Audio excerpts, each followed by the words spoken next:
All right, welcome in everybody. Hope everybody's having a very lovely evening. How's everybody doing tonight? Also, hello Jather, hello Beanie, and hello 3D Bob. Hope you're all doing well. And of course, already up to there. Somebody's already fattened me quite nicely.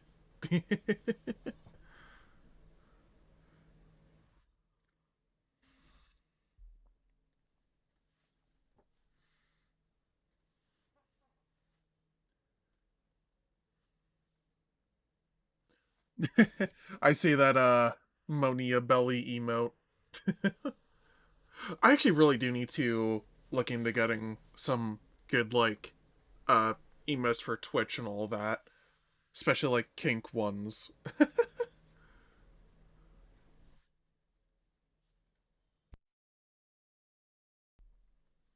This implies the existence of a 2D Bob, a 1D Bob, and a 4D Bob. Wordly true. But yeah, today we're gonna be doing some Pokemon Violet. Just because, well, the other day I'm like, you know what? I should do a Pokemon run. And I just decided to add it to the list of to do. Doing alright considering my eye issues. It's a sty, not pink eye, thank gods. Yeah. I assume you mean sty, right?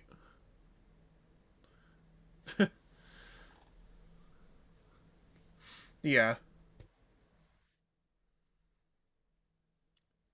Okay. Let me swap on over here and enable. There we go.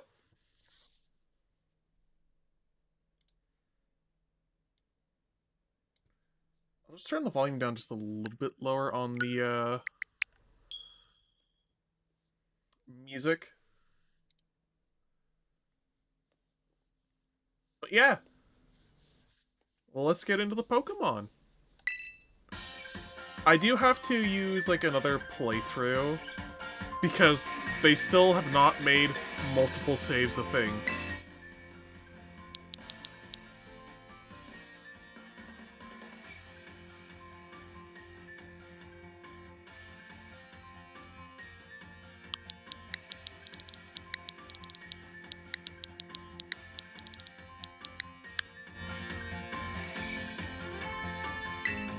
Yeah, I'll just do like some quick little customization stuff then.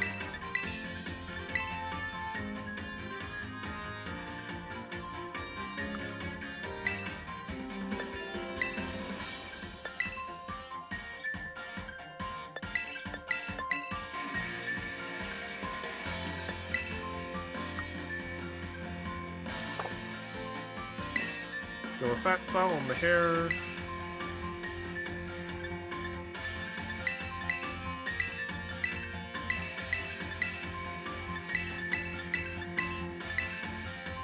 Maybe 8.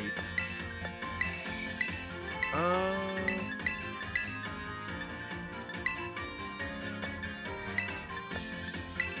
Yeah, I'll just go with 2.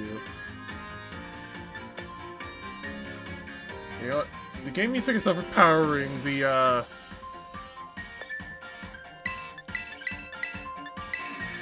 like, the music is overpowering Spotify, so...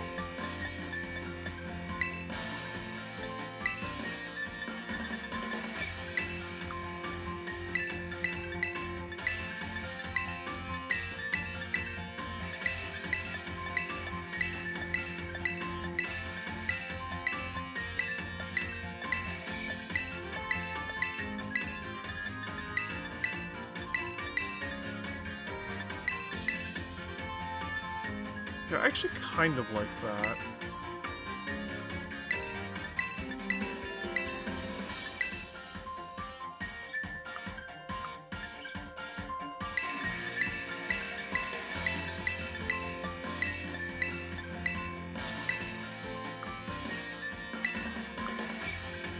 We can't see, you're too fat.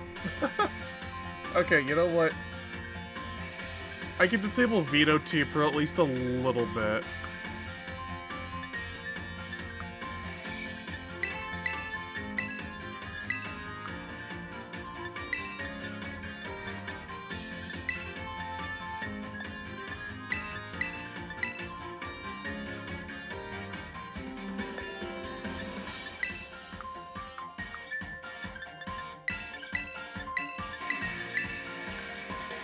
so many like fucking cat mouth ones. Holy Christ. Probably 13.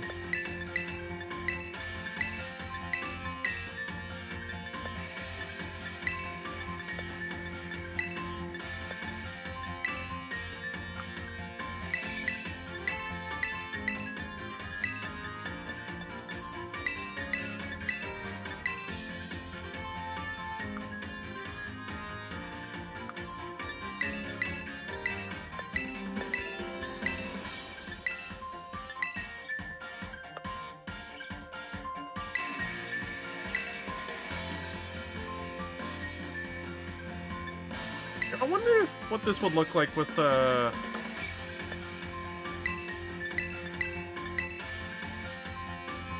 blue. Okay, I actually do like that.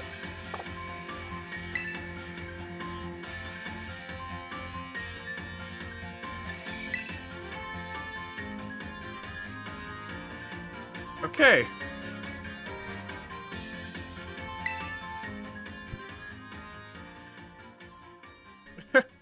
There we go. This is reasons why I should change the UI so that way then a quarter of the screen isn't often at times being taken up by me. Ah yes, Pokemon games known for their very fun voice acting. Or rather lack thereof. That is something I do want to feel and do in the future. And that is actually provide more voice acting. Or actual voice acting.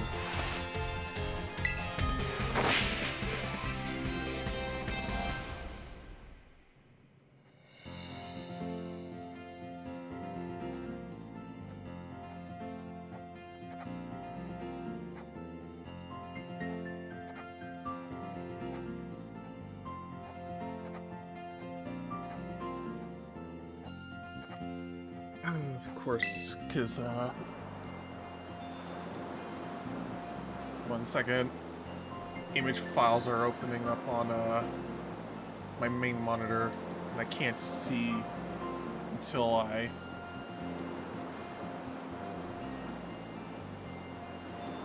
can't see image files. There we go. Nuggies? You know what's funny? The normal type gym leader is the most normal guy ever in this game. Yeah, he is. He's so normal, his name is Larry. Palmont.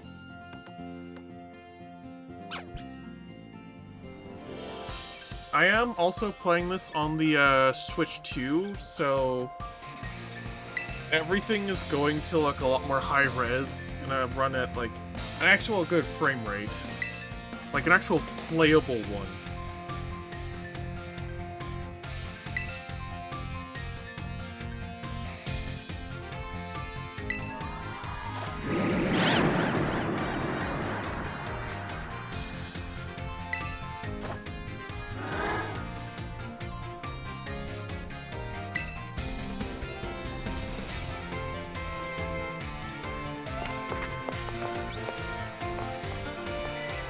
Come on, we just skip. So, like, the one thing I know about this game, outside of the controversy, that so many people had the hots for Larry. I did not even know people had the hots for Larry.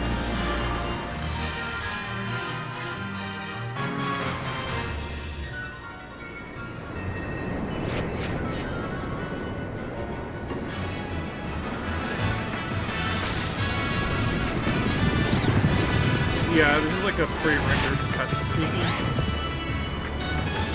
This is like the only pre-rendered cutscene in the game, I think.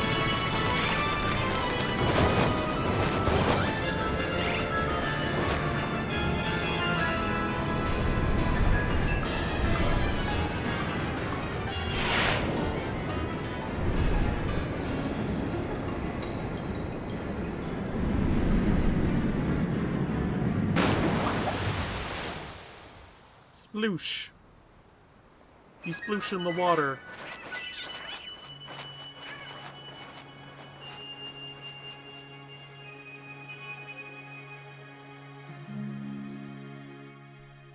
I like how the legendary is just a motorcycle lizard. Yeah. It's like a motorcycle lizard that is either from the past or the future.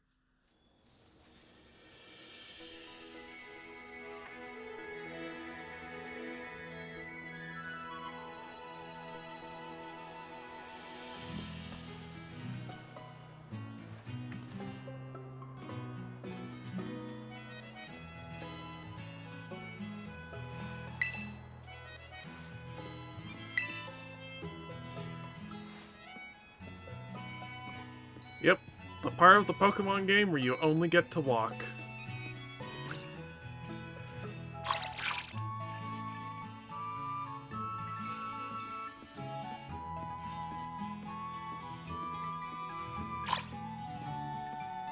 Puncha.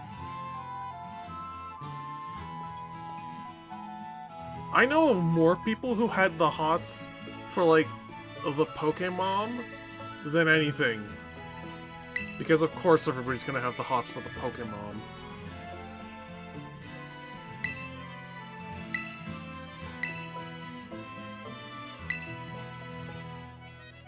Supposed to be here for a little while longer. Ah, yep.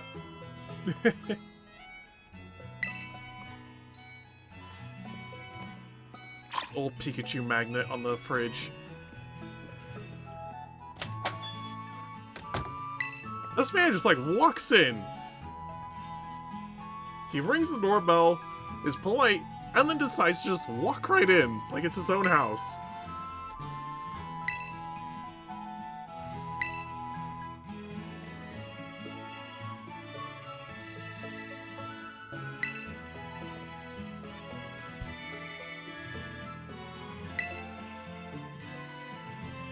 I'm just hoping, well, a lot of things for Winds and Waves. One, mostly that Pombon stays on all fours, and two, that it doesn't nearly have as many issues as Scarlet Violet had. Also, I really hope they give us voice acting. Voice acting would be nice. I'm pretty sure it's not going to have any of the frame rate and frame pacing issues, because honestly, if they were going to be there, you would have seen that in the trailer, the first trailer. Because you can see those frame rate issues in the first trailer for Scarlet and Violet. Like, Game Freak, do not hide anything. At the very least, Winds and Waves is going to be running at 30 FPS. Like, a locked 30 FPS, at bare minimum. If they can optimize it further, we might be able to see 60 FPS. Which I'm hopeful for. The reason I'm confident in saying that the game is probably going to run at a blocked 30 FPS, it was running at 30 FPS consistently out on the ocean at the end of the trailer. At least I think it was the end of the trailer. It's at one part where they sort of like did a panning shot over the ocean. I think it was at the end, yeah. And it was just like, you could see the rolling waves. And water like that, not very cheap to run. Well, actually, it's not even very cheap. It's not very... Okay, the better way. It is very expensive to run on any machine, even on a PC or a console with significantly more power. Believe me. And the fact that it's running a locked 30 FPS there in the trailer, well, at the very least, we're going to get a locked frame rate.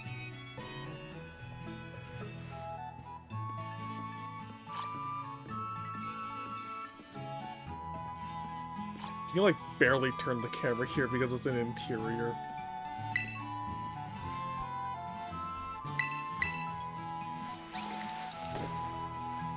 Honestly, one of the other things I hope actually does make, like, a proper comeback is, like, full trainer customization. Because I'm not too much of a fan of the, uniform that they had here in Scarlet and Violet.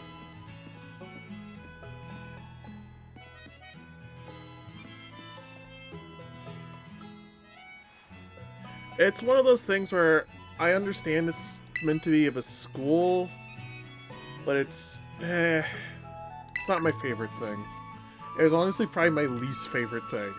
Or my most disliked aspect of Scarlet and Violet from a personal standpoint.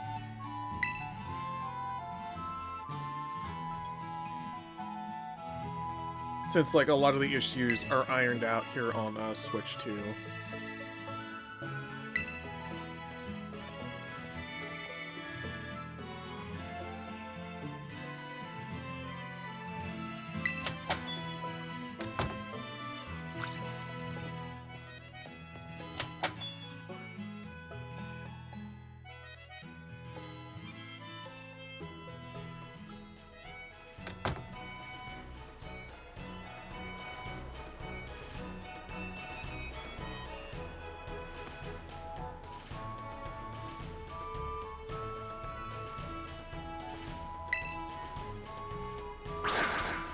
So, because this is going to be like Ghosts and Ice type, I can pretty much only use Pokemon... I only want to use the Pokemon that either can become Ghost types and Ice types, or only those. And as such, this means that Fuecoco is going to have to be the starter. Because Skeledirge is actually a Ghost type.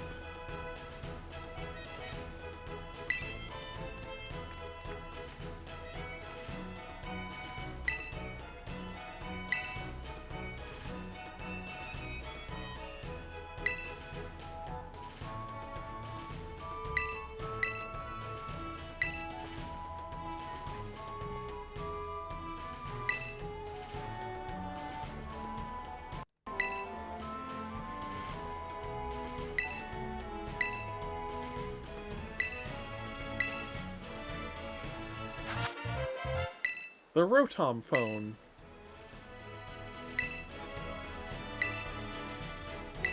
Okay. I am like kind of like skipping through a lot of the dialogue just because it's like I've done all of this before, so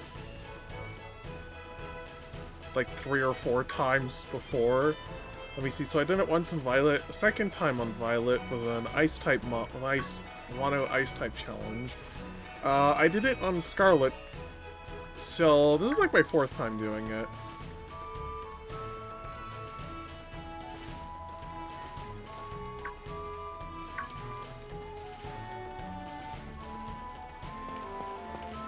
Oh my god, they finally allow us to run.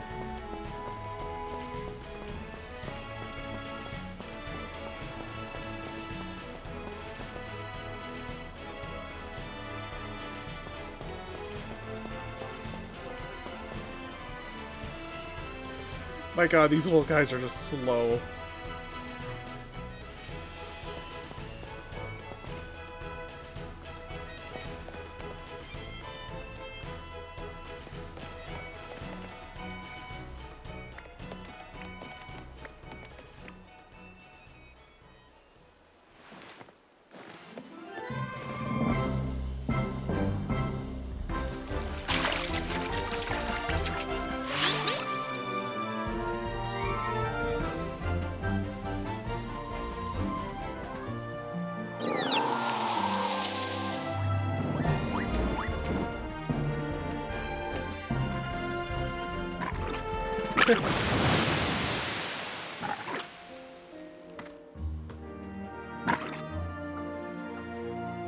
Poor little guy burned it.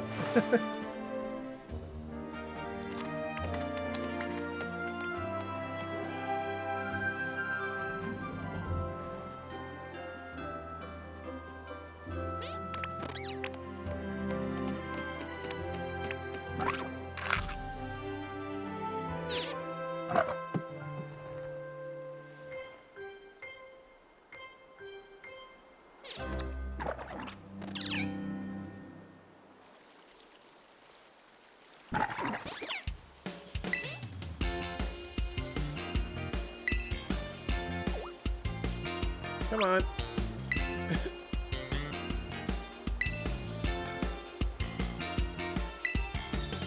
I already know this is Nimona.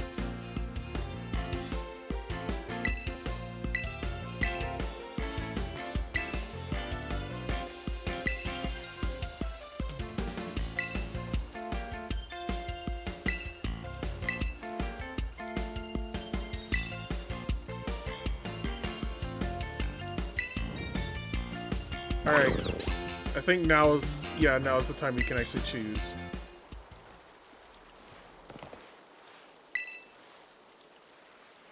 And it's gonna be Fuecoco.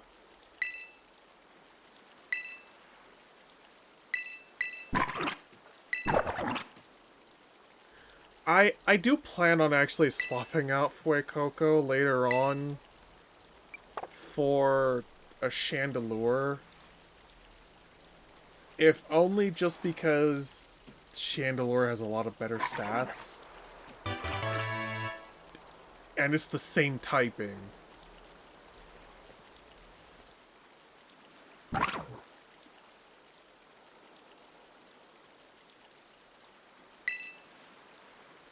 I'm pretty sure DLC purchase should carry over.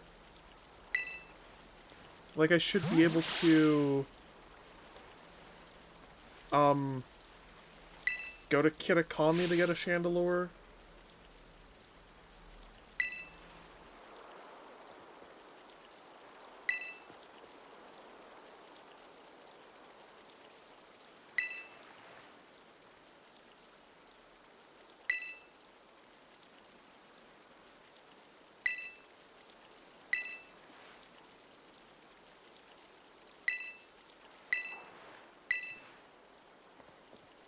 Yeah, man.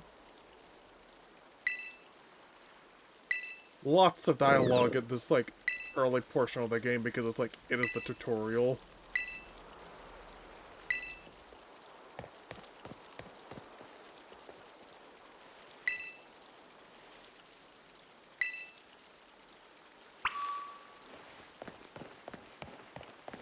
So yeah, we just gotta follow this path down here.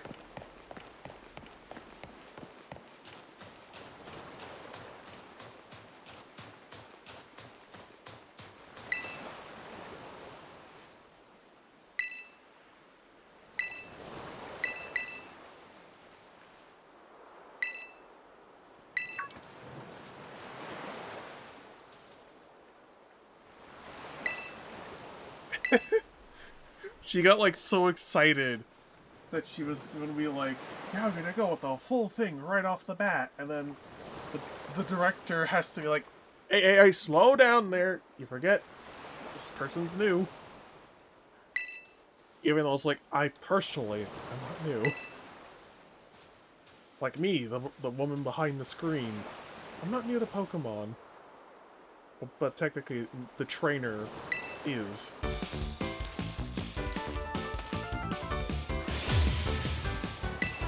Just story-wise.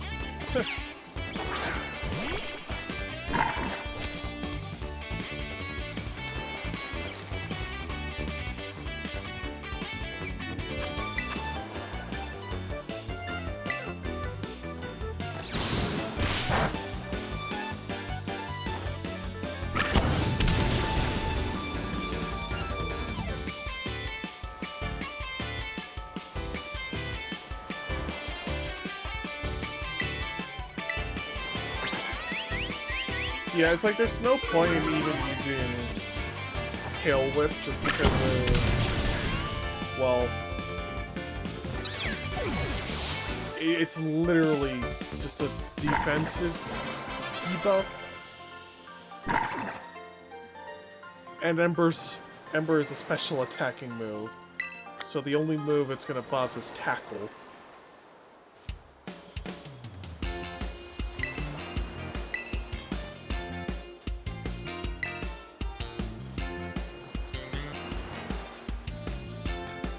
Yeah, this girl is all go and no stop.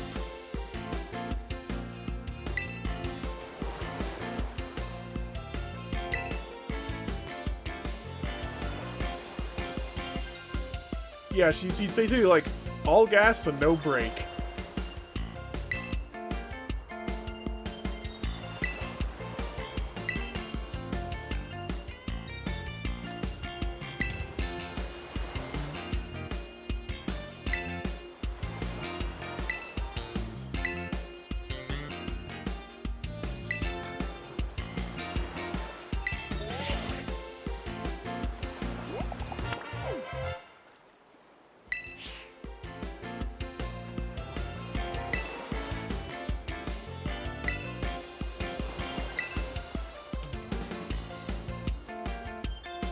Back in my day, we used ordinary paper and handwritten notes to compile our Pokedexes. It's quite the age we live in now.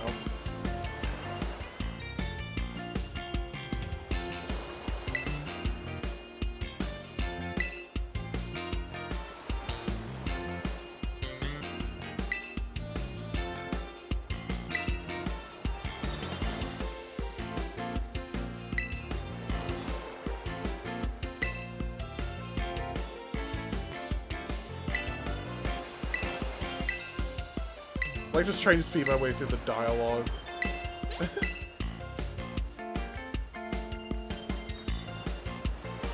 was like, that is a lot to read out.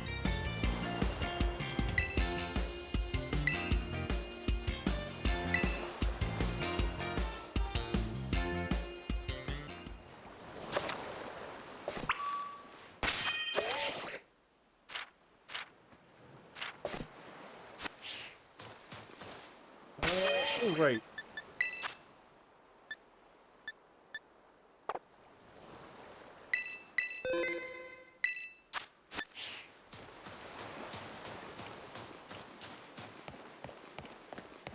There we go. Now I set the text to fastest.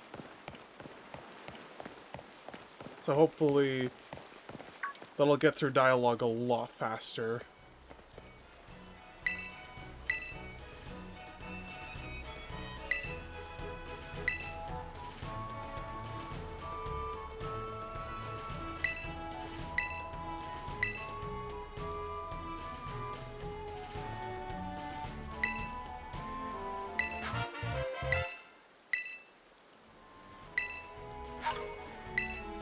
Five potions.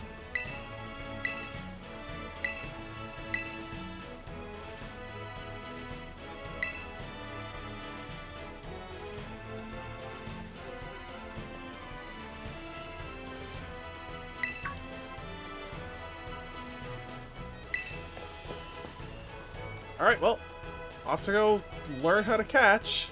Or at least go through the catching tutorial. I think I've gone through various catching tutorials like almost a dozen times, maybe more at this point. That's like how much I just played the Pokemon series, like the mainline ones. And they always do one, just for the people that are like, they're picking this up as their first Pokemon game.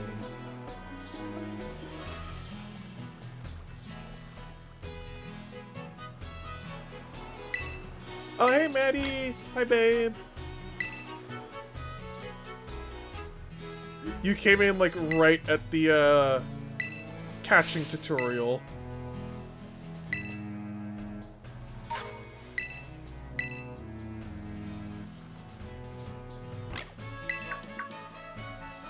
I have been sore as shit.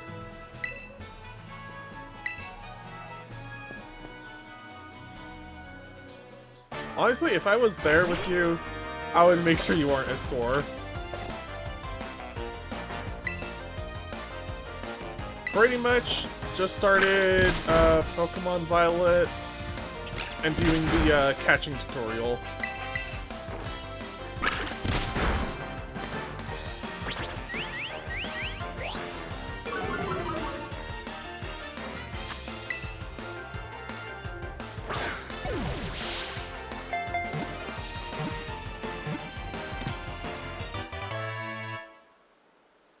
Lechonk. I've been moving bookshelves all day for reference. Oh, fuck.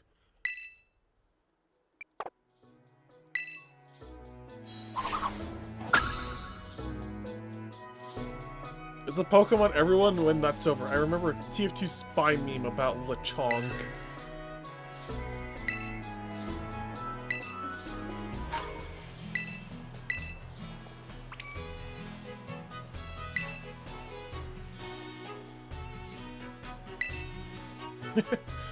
Mentligen. Oh wait, no. Mentagen? There we go. That took me a second to remember because I was like, I do not watch or really interact with a lot of like TF2 stuff.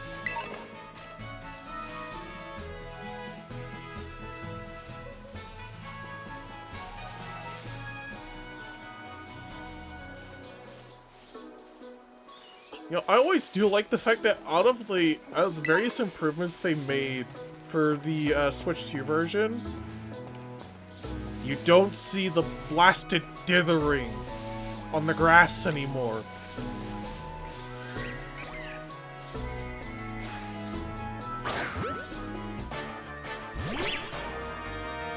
Until you're like in a battle. And then it sort of just like fades a little out so you can see stuff better. You know, I'm gonna level along just a smidge.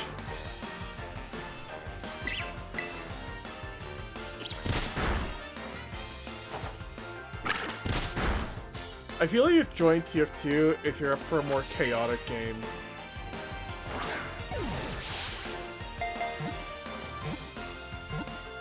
That's actually the meme that introduced me to TF2. What's funny is, it's because of TF2 I can make my voice sound spliced. Normally I'm not one for chaos, just because it's like, it is hard to order that in my brain.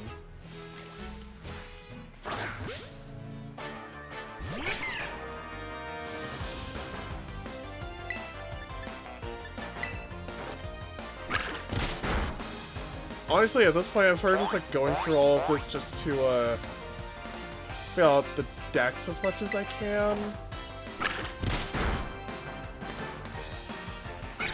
I don't even have like any intention on using these.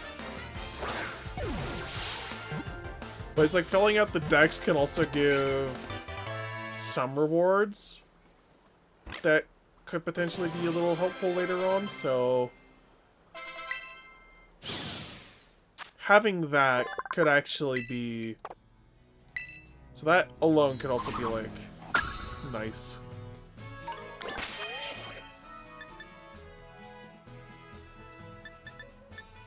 Yes! So this actually does count the DLC as well. So yes, the DLC is good.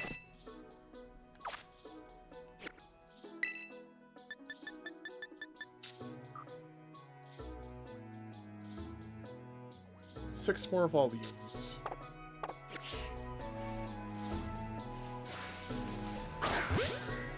Let me know if you want me to route check anything. Alright, I will.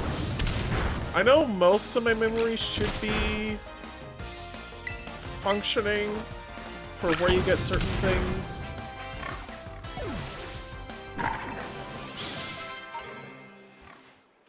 I know one of the mons that I am gonna get, which is, you know, Baxcalibur. Wait, where is the map? Yeah, there we go. I know Baxcalibur's all the way... Wait a minute. Over here. Jesus Christ. I hate the fact that it's just like... It doesn't that way. It starts it this way. He's all the way up here. Yep. Back sap and ass crack Caliber, my beloved. Yep.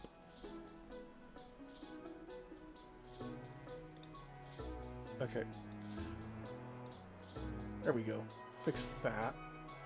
I'm pretty sure Snowrun is all the way up here as well. I know they should be somewhere up here as well. Cloister, I think I can find either out here or way over here. Annihilate Primate, I think maybe somewhere up around here. And then obviously Chandelure and you know, Sinistcha, they're all the way over in Kitakami.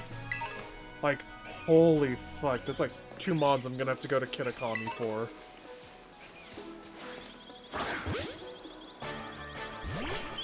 The little goblin dude is in the cave system leading to that. Ah, yep.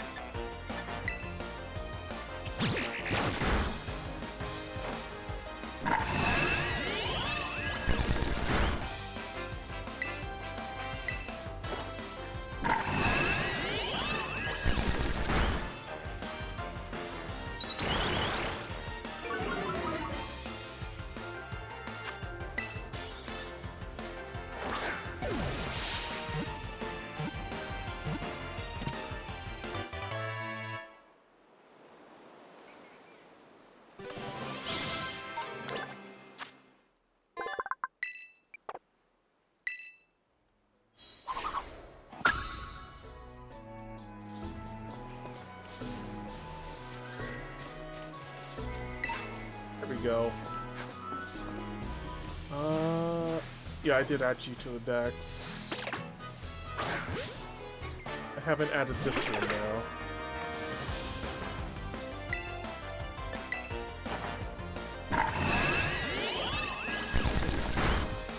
Scatterbug.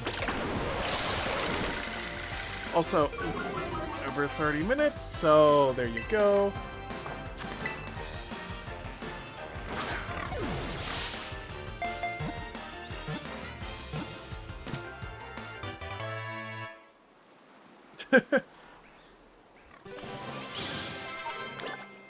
Yep. And back to it.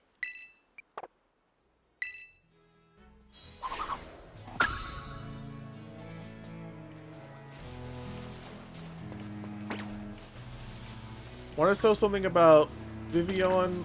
I wish they did more. Oh, shoot.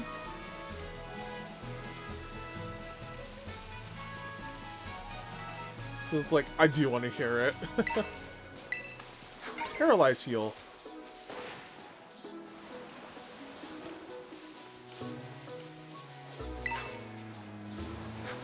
Anyway. Oh, that's a palm.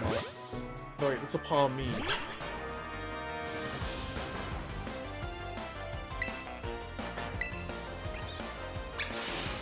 It is Pokemon Violet after all. That is true.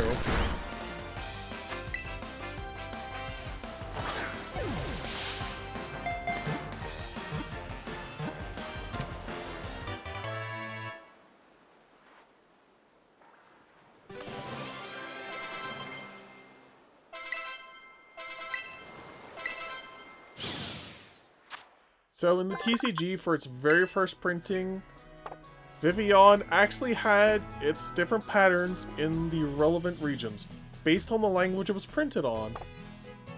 And printed in. So like, a Spanish pack would have the Mexican and Spain patterns, for example. Ah!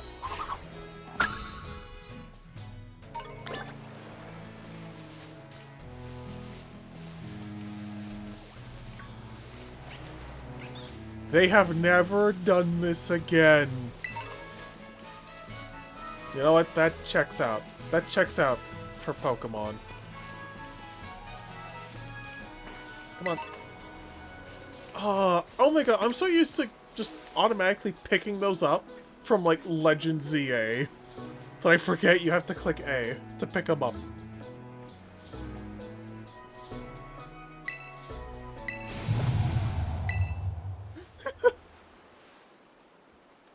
You're looking pretty violet, Sophia. I mean, I would think so with how much juice is in me.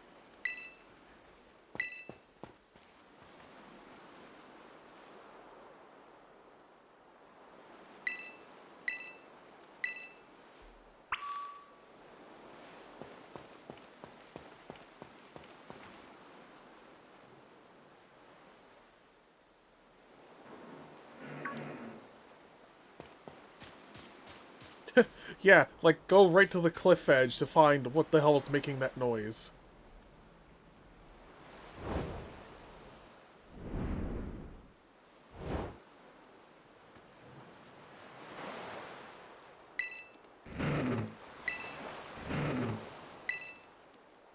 Furfuru's an oddball because the various forms show up on occasion, but the default form is the most common.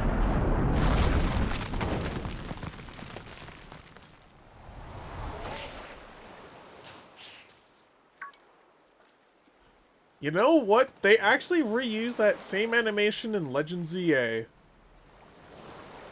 For the Rotom phone catching you falling.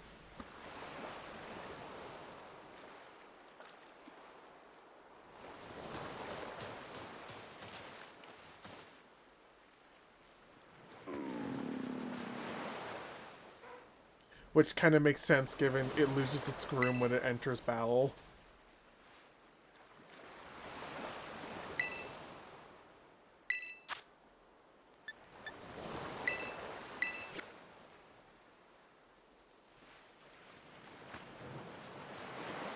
He wants sandwich.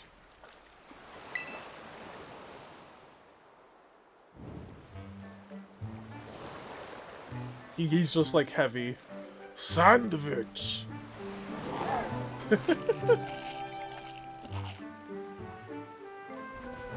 See, this will be fine. Watch, gets flattened. Crap, anyone got a pump or a tank? I mean, if we get a pump, I'm pretty sure we can take some water from over here. Recycling, Game Freak's favorite trick. That's the funny thing. That's actually just a Japanese thing. Not even just a Japanese thing. It's more like an Eastern developer sort of thing. A lot of developers in the Eastern side of the world tend to reuse some of the assets from previous games into new games. Pretty much like one of the biggest examples, one of the most well-known practitioners of this is FromSoft. Like, they will reuse a lot of animations, a lot of character models, weapon models, all of that for a lot of games. Like, you can find models and enemy types and all this in Elden Ring that they've previously used in Dark Souls. Recycling is just a game dev trick, period. Just ask COD or FIFA. It is prevalent in COD and FIFA. It's one of those weird things where in Western game development, particularly with like single player RPGs, it is virtually frowned upon. To where a lot of people, like a lot of players, will give backlash to developers if they are seen as reusing assets of the previous game.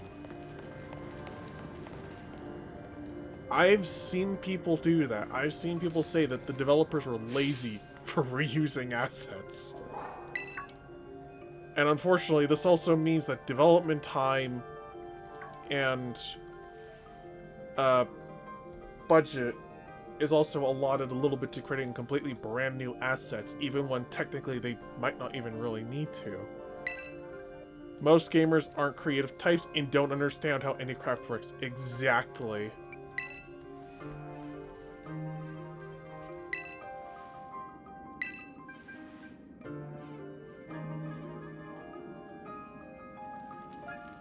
It's kind of like gotten to the point where I'm pretty sure even with like COD, they've actually started using AI as well. 1, to cut costs, 2, to cut down on time, and 3, just because they're cheap fucking bastards.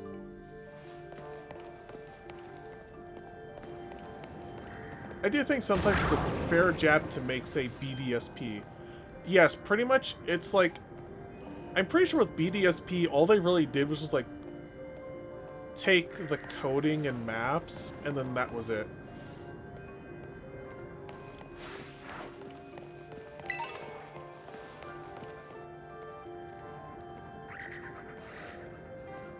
And then they sort of just like, they use the maps as a base to build off of, to build like the new versions on. And then they built the code around all of that. Took the code from Diamond Pearl Raw, updated the graphics engine, and threw in the underground.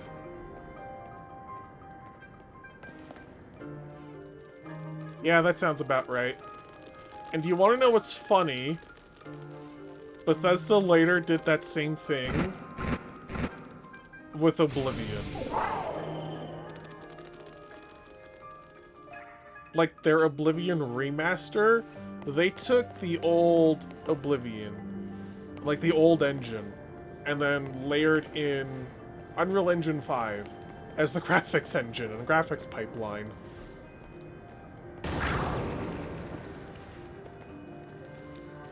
And I think it kind of works in favor for Oblivion because they were saying it was a remaster and not a remake.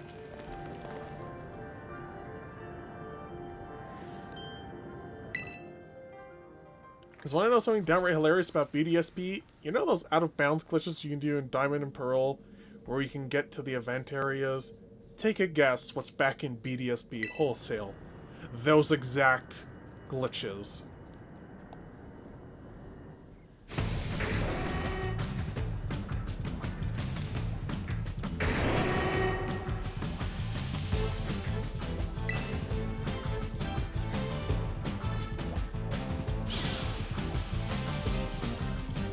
You scrunched so hard, there wasn't even an animation.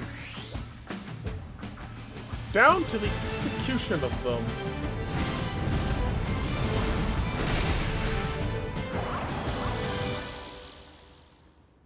Metallic sandwich lizard to the rescue.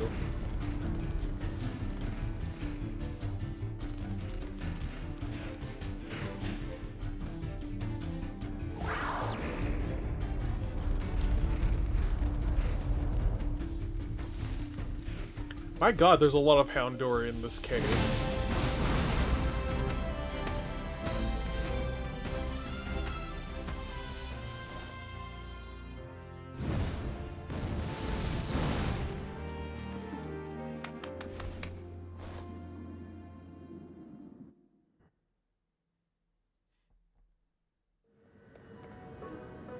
One of those moments that I really do think that if they ever get around to actually adding in full voice acting, it would actually be a lot better. It would actually work a lot better for like scenes like that.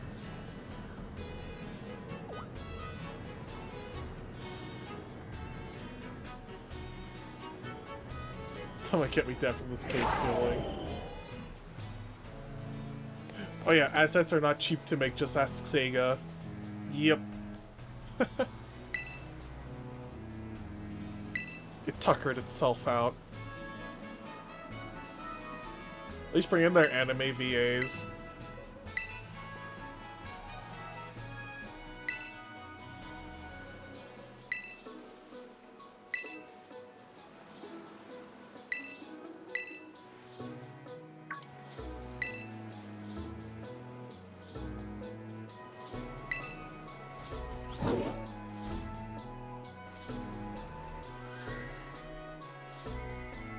And that's the funny thing.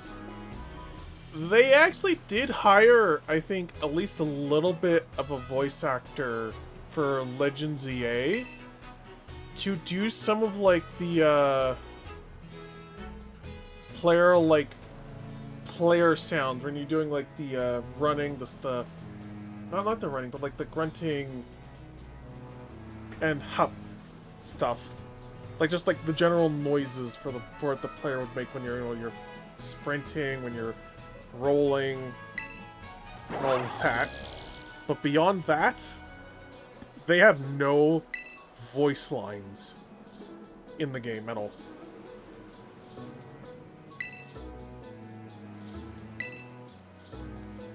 Even though they could easily just do the Final Fantasy XIV approach.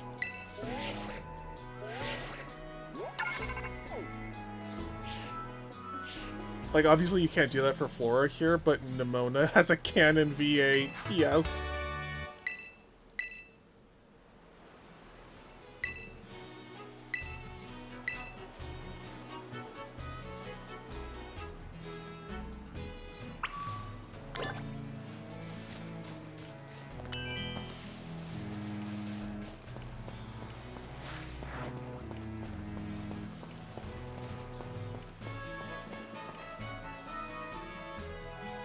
Yeah, because of the anime, which I don't even think I've gotten to that point in the anime where they... No, wait, I think maybe I did. It's probably been like so long that I forgot when she showed up in the anime, or she had the voice actor past episode 100, and then it's just like... I haven't gotten there yet.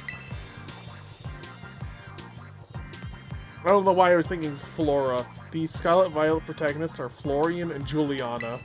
Yes. Oh look, it's Best Boy, Arvin.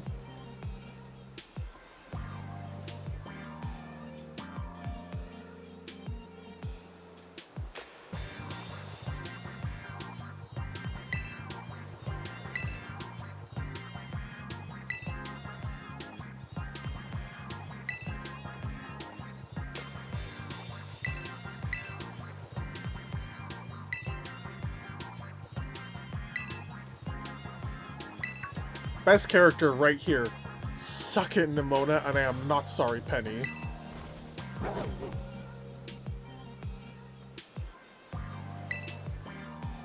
That's the thing, like, Penny is kind of like second best character, and then Nimona is just like She's got one thing, and one thing only.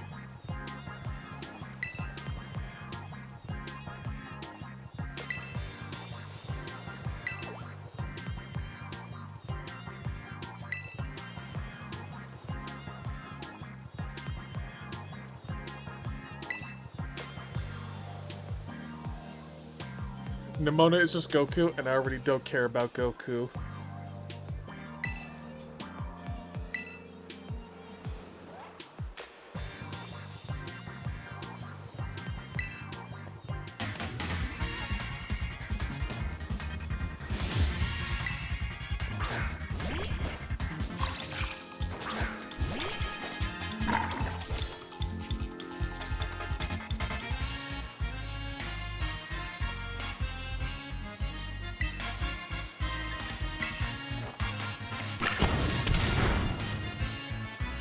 Squab it. Squirrel! Fat-cheeked squirrel!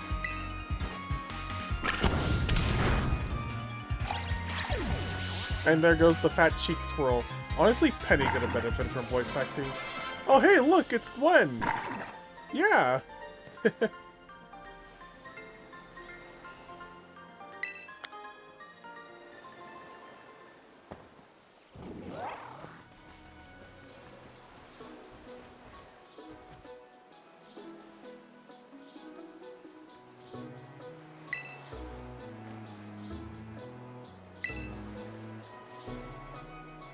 The fact I had to double take tells me I've hung out with my daughter too much.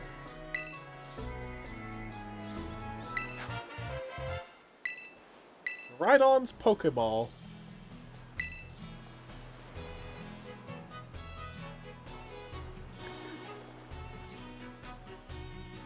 You could probably see, it's like the moment in his head, he's probably just going like, well, that's none ya business.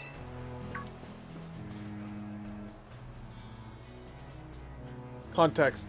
Talking about Lady Hellcat, not Gwen.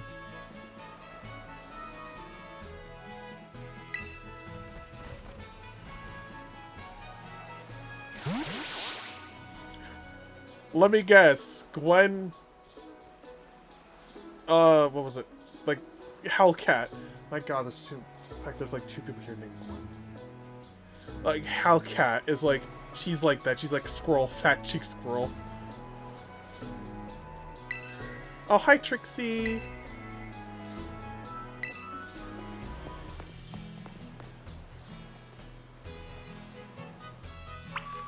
How are you? Juicy ass. Juicy ass indeed.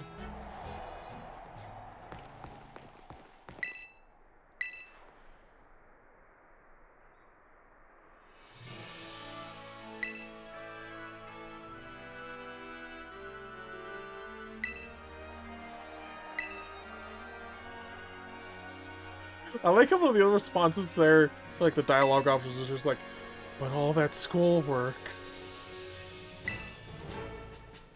I'm tired.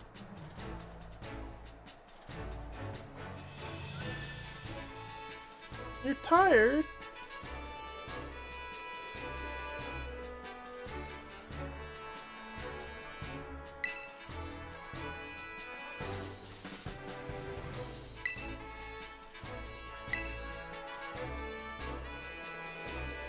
Yeah, there's the first little town. Yeah, I think it's just like really late for her. Because it should be like... It should be like, what? 3 a.m. for her?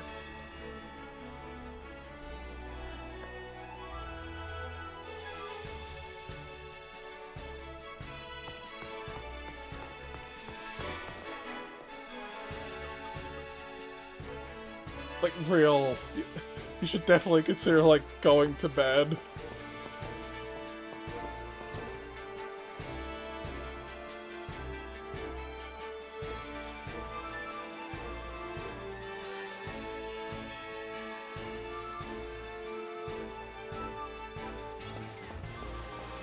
Do not be like me and be a 3 a.m. warrior.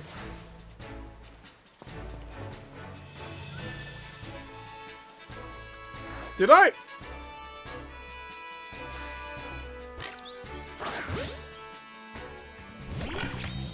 I literally just stumbled upon a shiny Lechonk.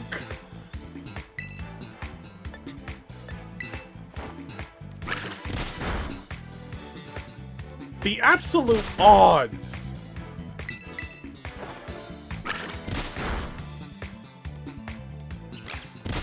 I had to do a double take there because I'm just like, there's no way.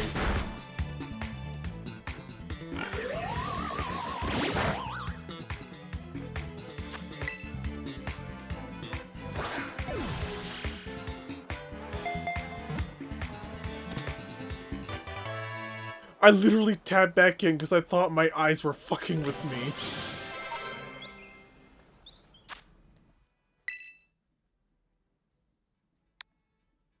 You know, I don't even know what I would do for that nickname there.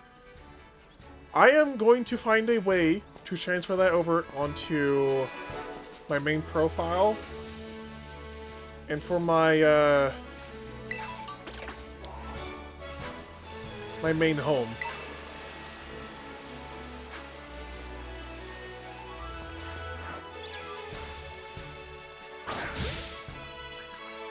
If needed, I can help out, babe. Oh yeah, that would absolutely be helpful.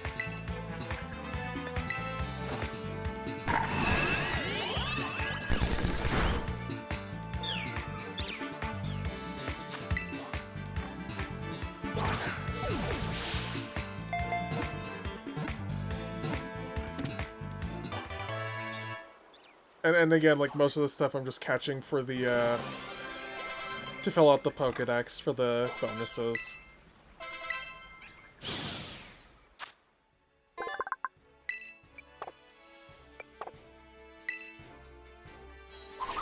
Hey, thank you for the head pat.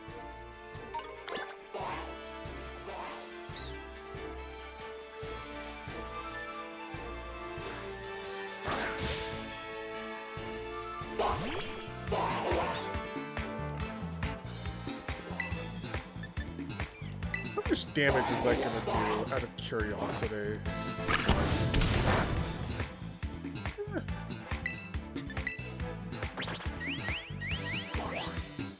Y'all gonna deflate me now, right? Or am I gonna be full of helium the entire stream? You know what? I think now's a good time to deflate, yeah?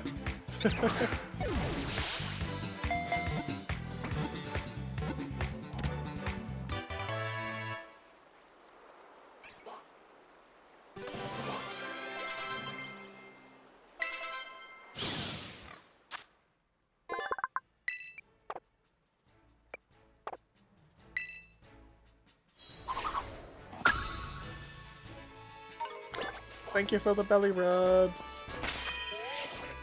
You know what?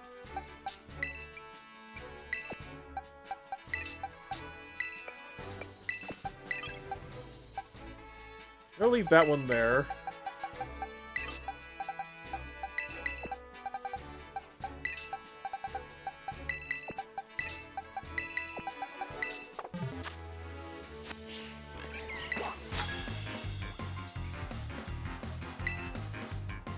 Pokemon battle.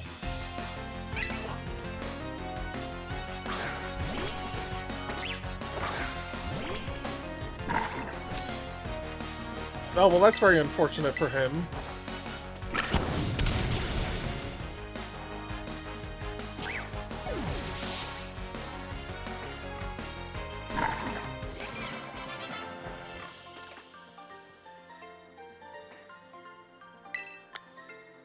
I remember these being so jank at launch.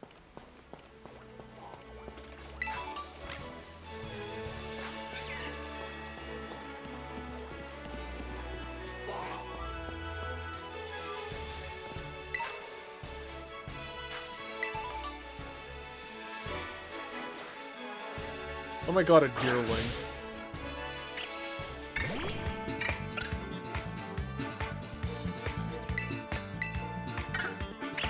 It's a fucking pink spring deer.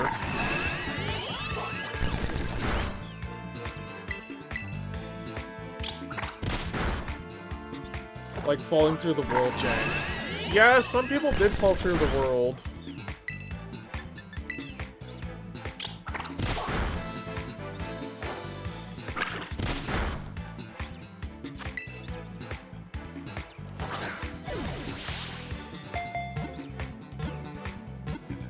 Hey, Tuba, welcome in.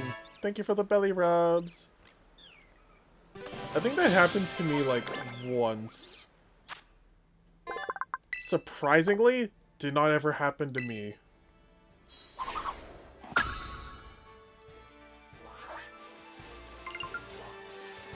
But also, to be fair, also happens to me every other day on DRG.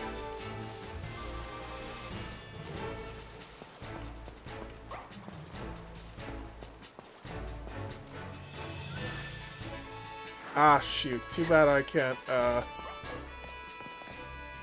use those. Because Ralts and Gardevoir are still pretty decent mons.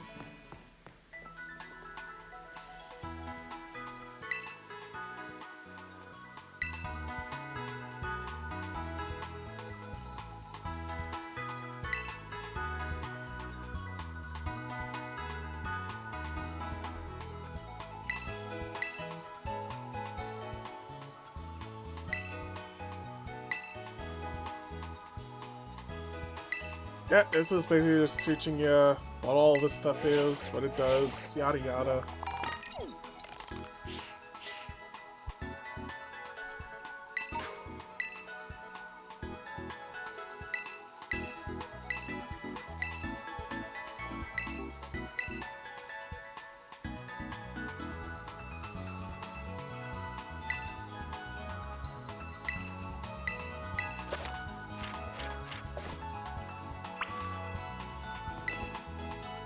Pretty much like came over here just to heal the Pokemon, and then they just sort of like went through the whole Poke Center, Pokemart tutorial.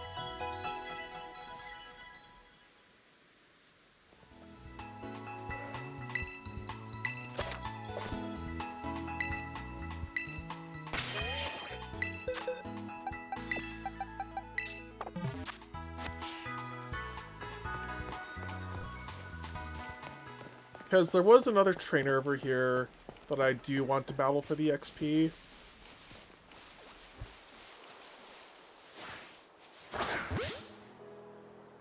And catch a few extra Pokemon as well.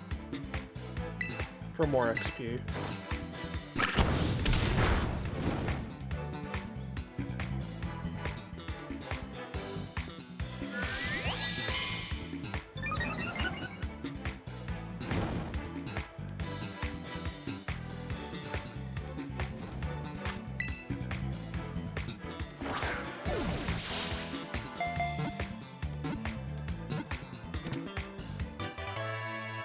There we go. It's another one added to the dex.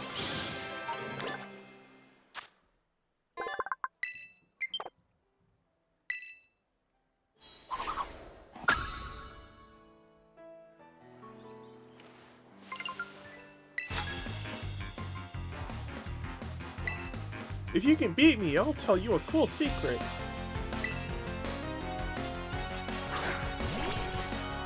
Lechonk.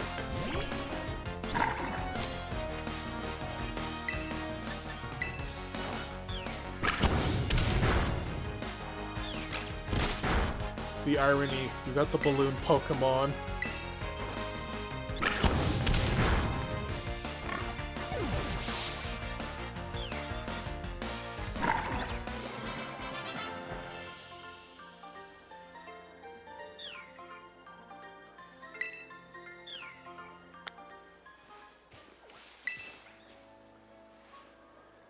Pokemon centers will heal all your Pokemon for free. Yeah, I already knew that.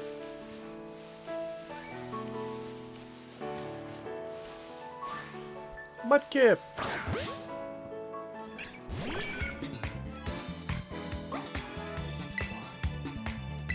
Wait, not Mudkip. Jesus Christ, I said the wrong name. It's Wooper.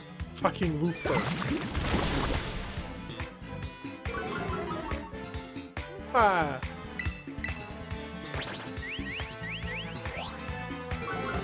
Well, y'all know what day it is. It is Wednesday, so that means it's Wooper Wednesday.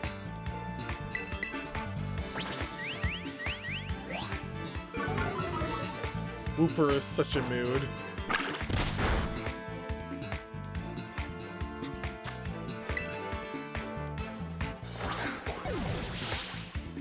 We must acquire the sire!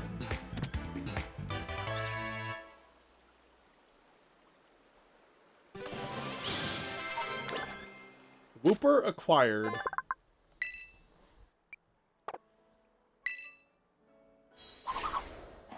I actually have not. Well, I can add this to the caught list.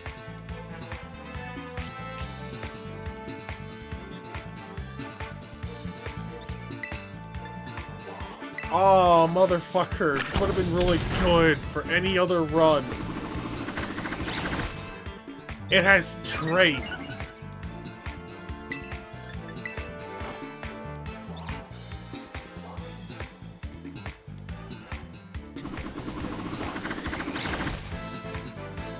Acquire the sire and applaud the clod. I guess it's gonna evade again.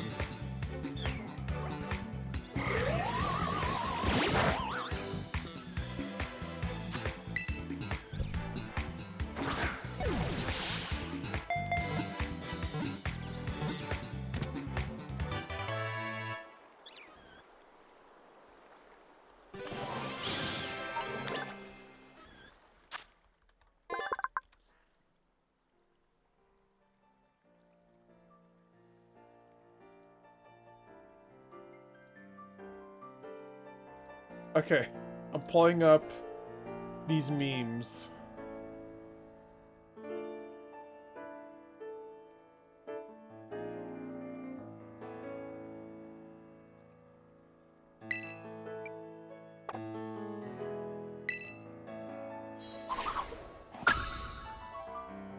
What the fuck is going on here?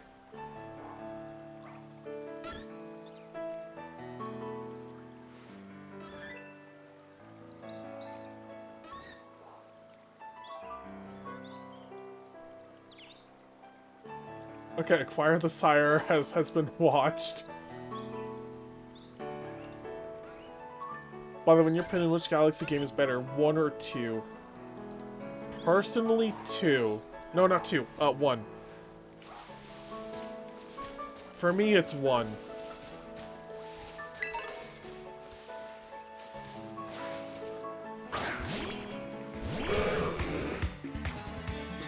I misspoke what I said 2.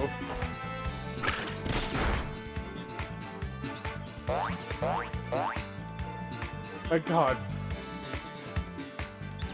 These really are just stupid.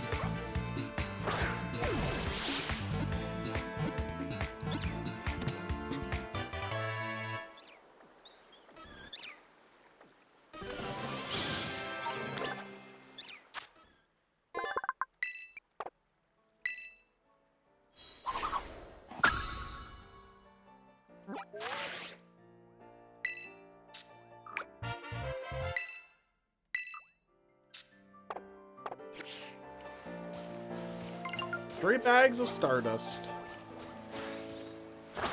Alright, time to catch a Fido. Oh. There's the redeem. I thought you'd say 2, but I'm curious as to why 1 and not 2. Honestly, 1 has a charm to it that I feel isn't completely captured or recaptured with 2. Also, thank you for the belly rubs.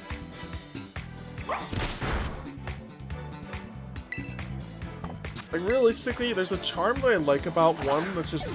it's not really there with 2.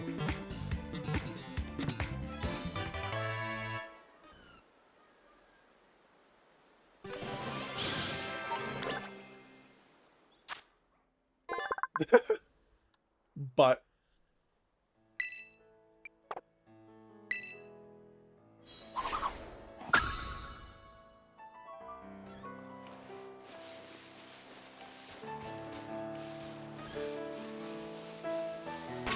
I think I've caught pretty much everything that I really can from that area.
Yeah, I suppose it is like kind of weird for me as well, because it's like with Galaxy 1 and Galaxy 2, I have a very same feeling with Breath of the Wild and Tears of the Kingdom.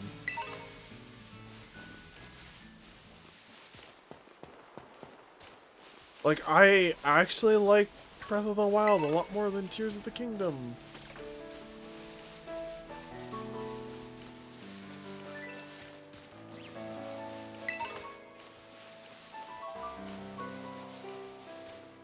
I think what it is just like between both like Tears of the Kingdom and Galaxy 2. To me, it feels like it's trying to add on to something. Stuff that it's like it didn't realistically need. So shockingly enough, that is a sentiment I see a lot. Yeah. I'm not surprised.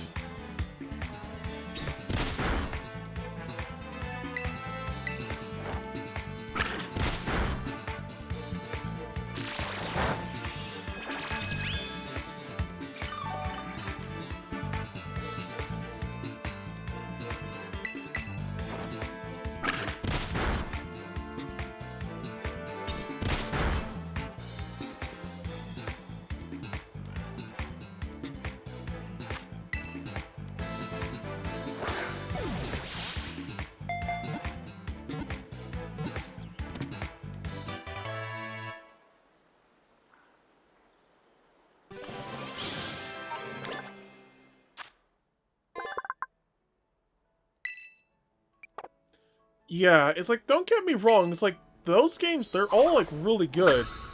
It's just, also, like...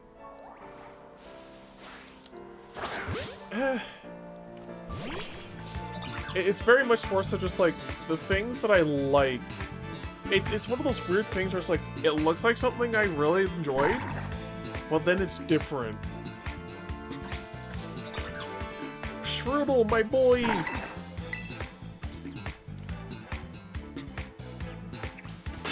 Fury swipes. Also, hi Archmages, welcome in.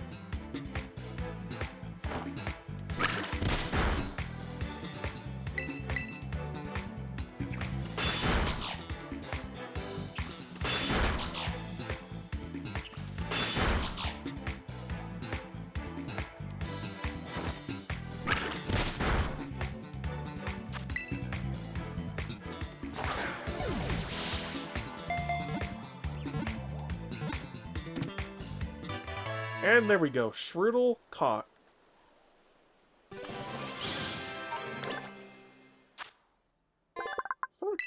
I see a fucking Bonsly over there.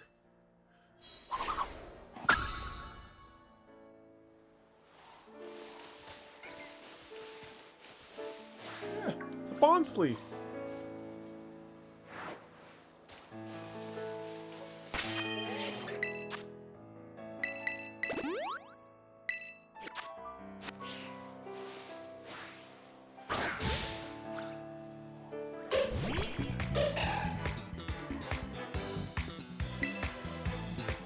Well, I don't really have anything that isn't gonna get hit by, not super effective, or not super effective, not effective, so...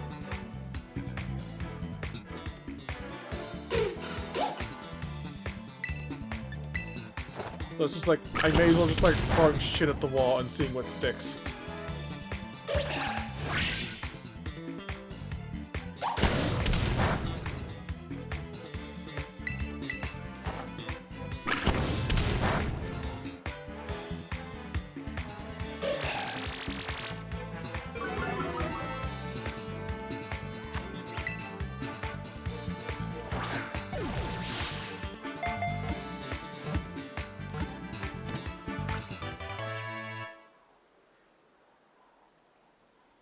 It's like it has everything you'd love and then some, but it's missing the special spice.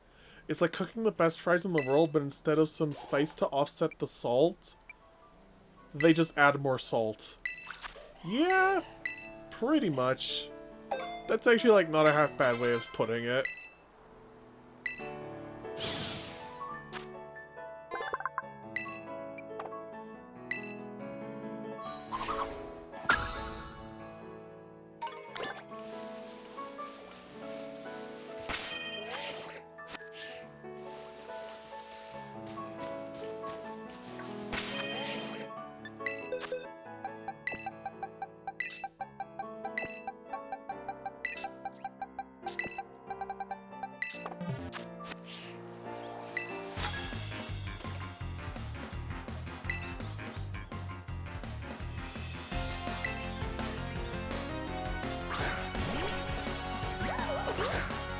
found sweet.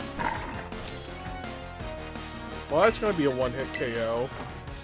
Definitely a one-hit KO when it's like a level 5. And I get a crit.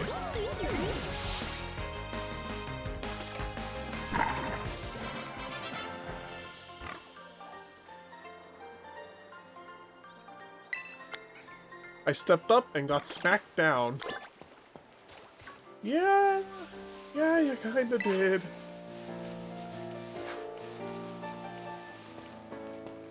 The absolute timing that the next item I picked up was a burn heal.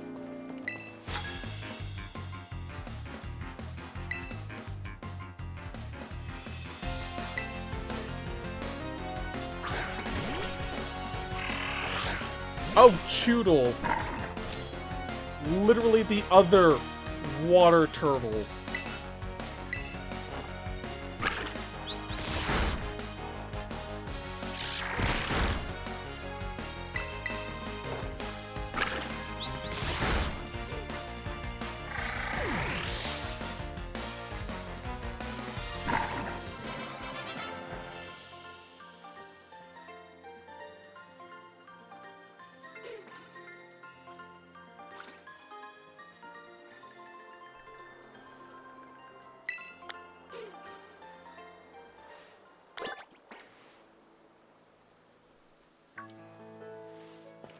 Portal.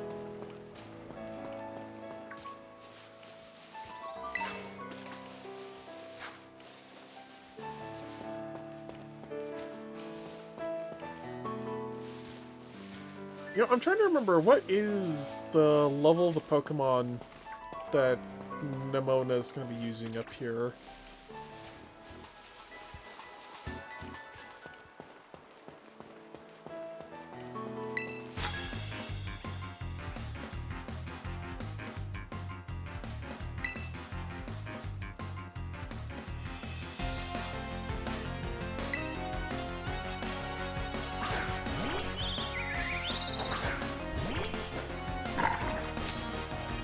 Ah, Rookity.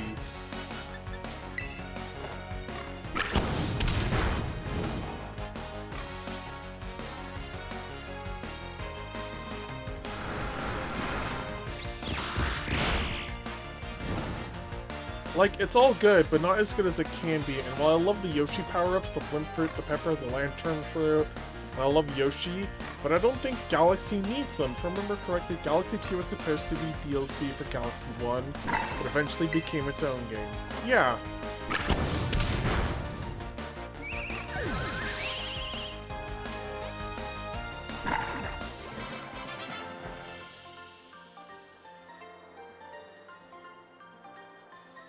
Honestly, I would not be surprised if Galaxy 2 tried to be that, or tried to be, was originally put as DLC, and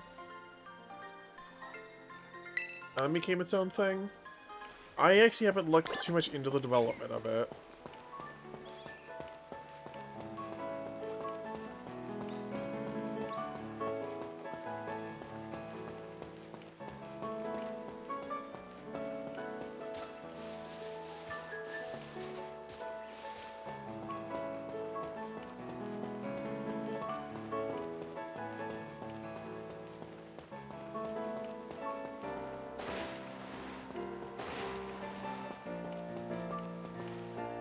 You know what? I'm gonna...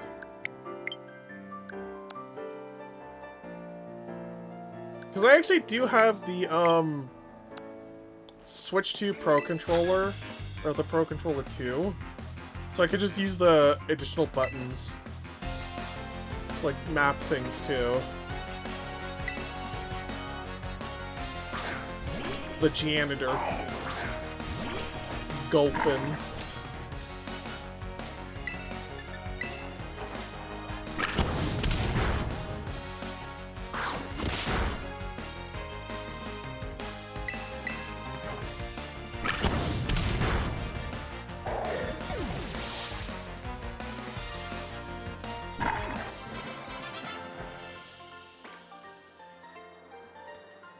You know, I find it funny how, for the Mega Dimension DLC for Legend ZA, This was more so just gonna be like on the mechanical side of things.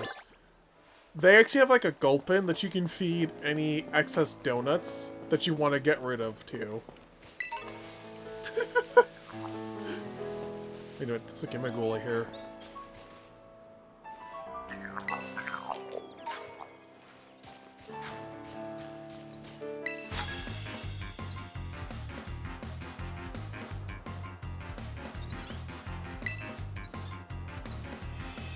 I forgot Penny is canonically bi.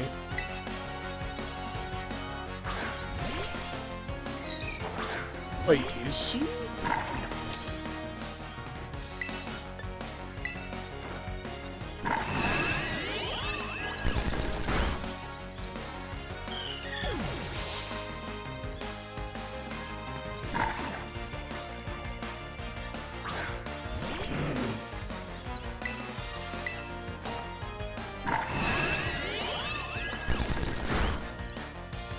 Because that I actually did not know.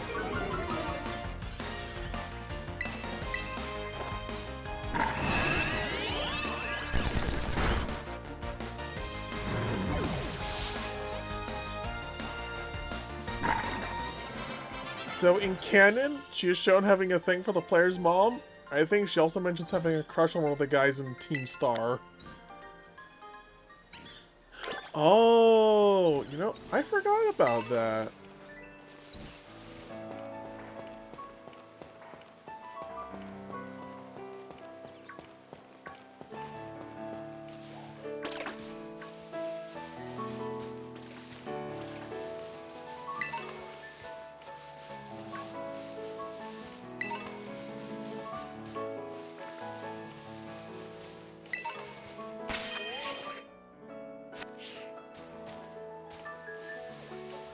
That scene became legendary when the final update dropped with Pecharunt. I forgot that scene was even a thing.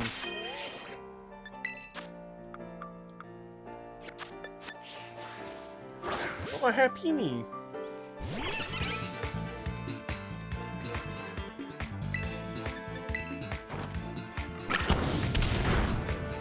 Partly because it confirms who her dad is.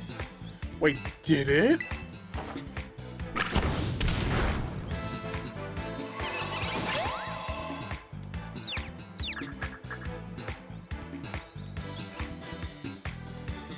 I know there was like speculation on who her dad could be since like she's from Galar.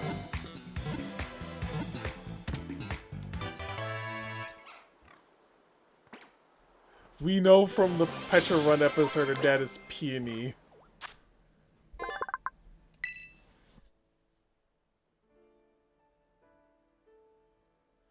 Because of the comment of adventures.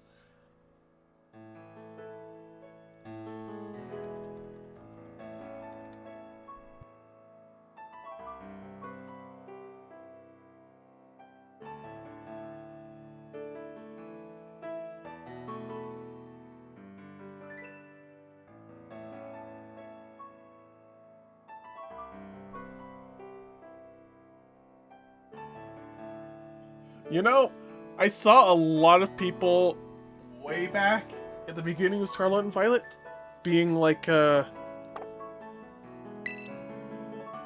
I had to sneeze and I was like looking stuff up.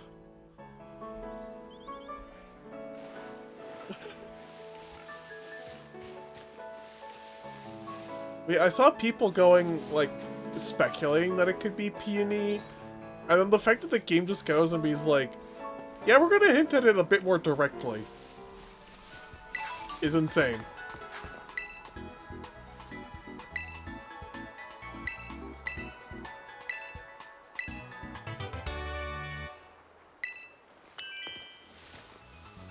I thought I broke your brain. No, I just had to sneeze, and I do not sneeze into the mic. Otherwise, it's probably gonna be, like, really loud.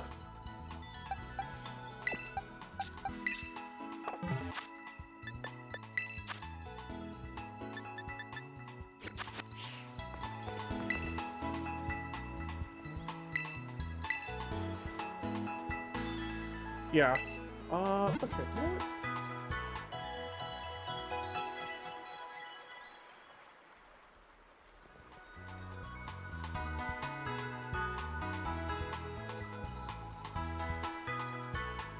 I want to see,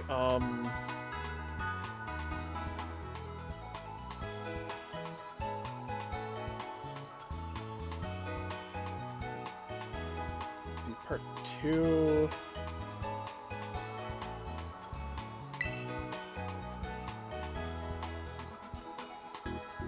What are the levels? Oh, like level 8 and 9. I'm already over that, so if I just give a... So I just give Fue Coco that little Oran berry.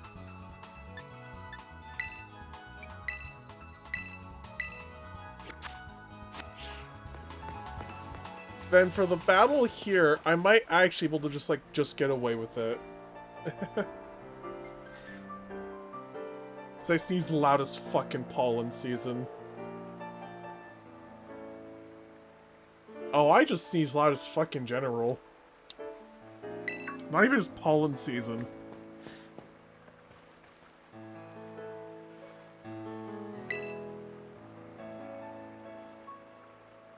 I don't even have pollen allergies. At least to my knowledge.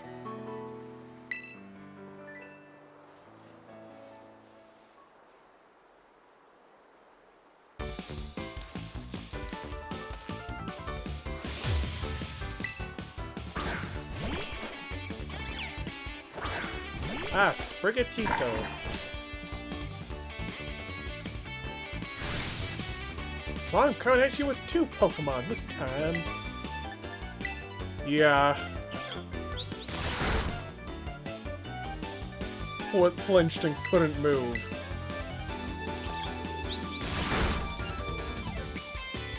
Flinched twice! Don't tell me it's 3 for 3. Hey, fuck.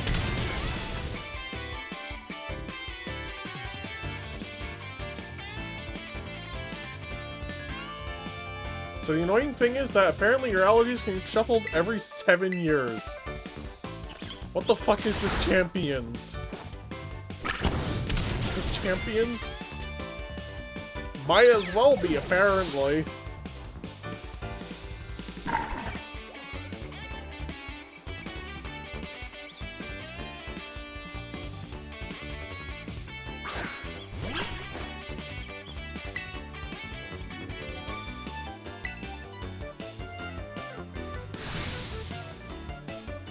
I better pull him out. I ace in the hole, which is Terrastal. If someone uses Paraflinch in singles, fuck.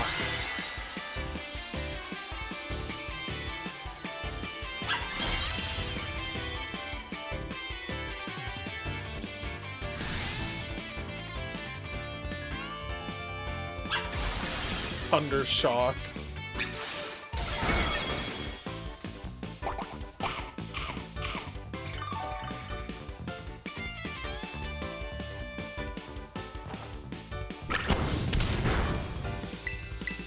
Okay, yeah, one more Ember's gonna easily take this Tommy out.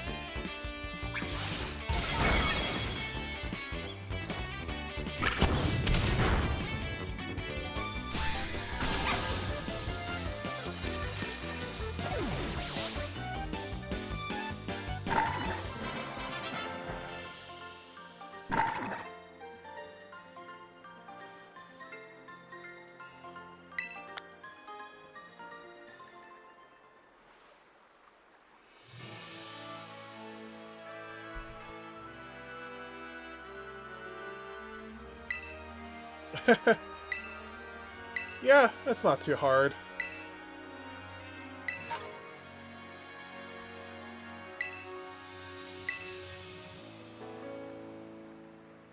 I feel bad for people who have to go through that for fighting, flying, or water type challenge runs.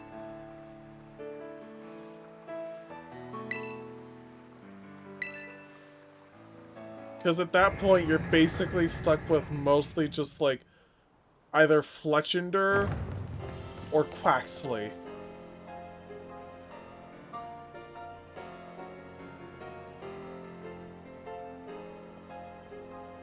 And both are just weak to electric.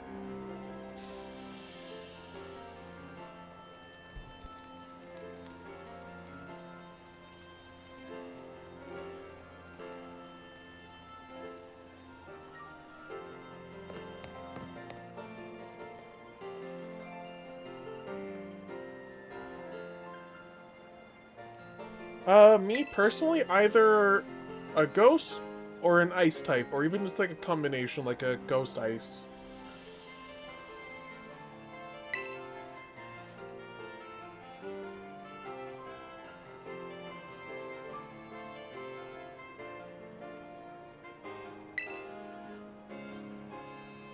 For very obvious reasons.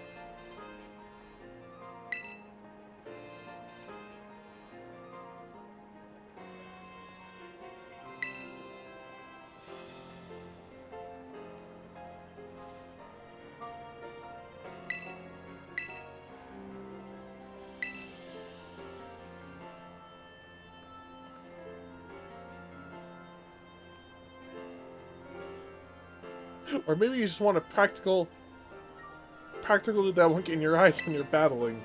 No.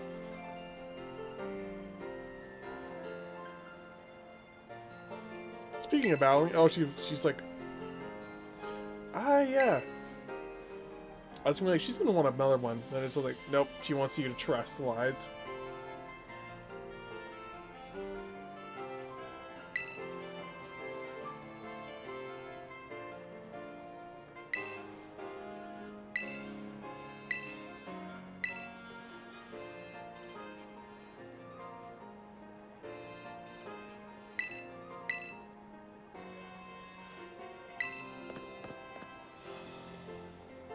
God, I don't miss Terra.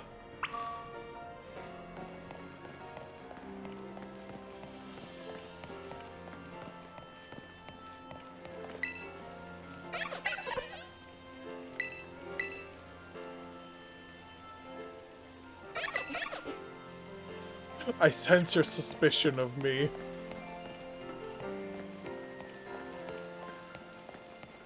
Well, that's right, because on this profile, this Switch 2 profile, I have no saves.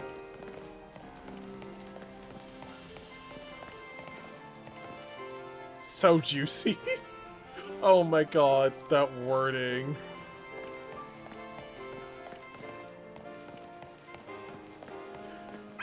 Playing into that competitively was both amazing and turned me into the crustacean.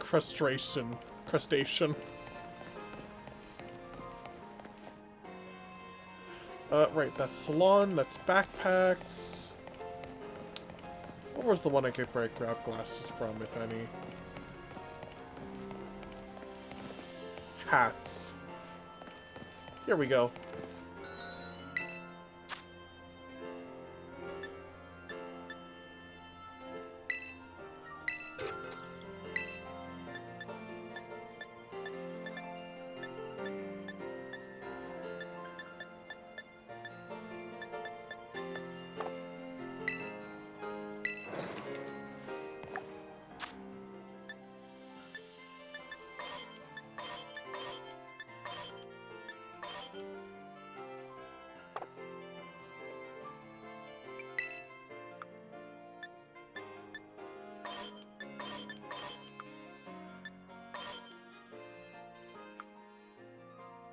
I thought you'd be like Ghost, and then whatever you're filled with, you become that type. Like, helium is flying, berry juice is water, fat is steel or rock or ground, pumpkin is grass.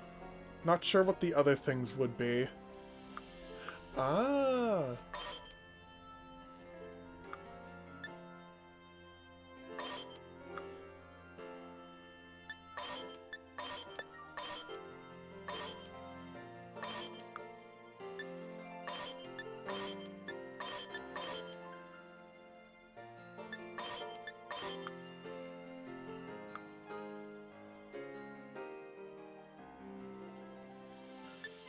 Yeah, I forgot to check the appearances, and it's like there's already glasses here. But I do... It's weird. I don't know which one I like more. The half rim or the horn rimmed?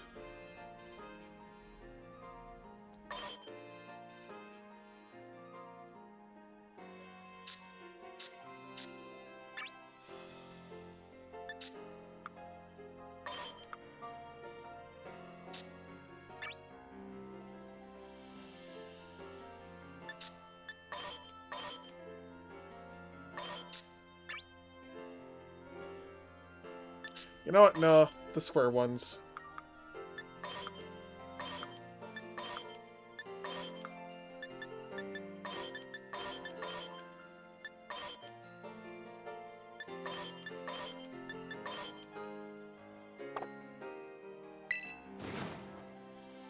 There we go.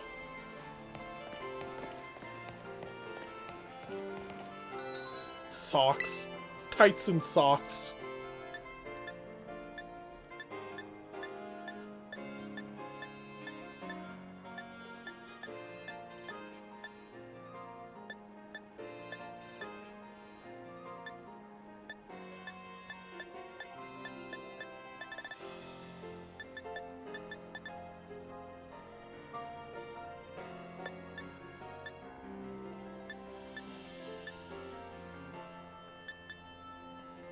My cat came in as soon as you went in.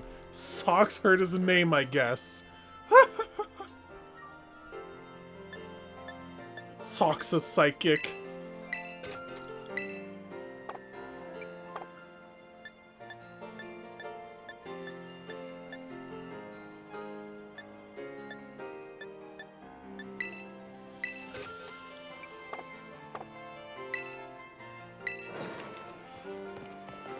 The canvas backpack, that feels like a reference to the duffel kerfuffle that Fallout 76 had, which overshadowed another issue. The power armor helmet had lethal amounts of mold in it. Oh.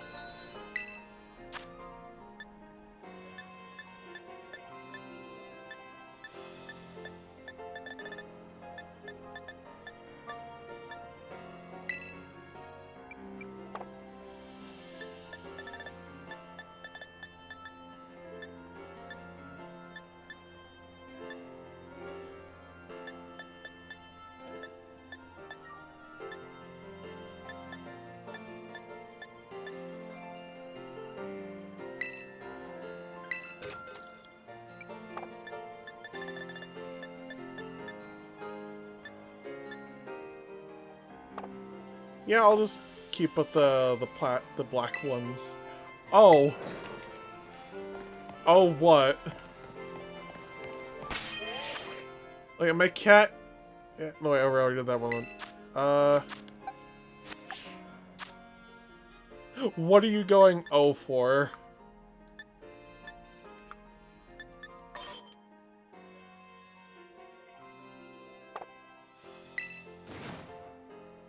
No, what Jather said. Oh!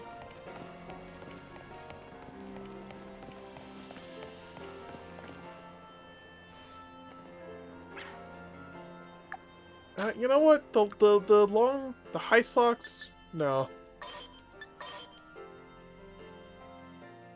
Her socks, I think, work a lot better.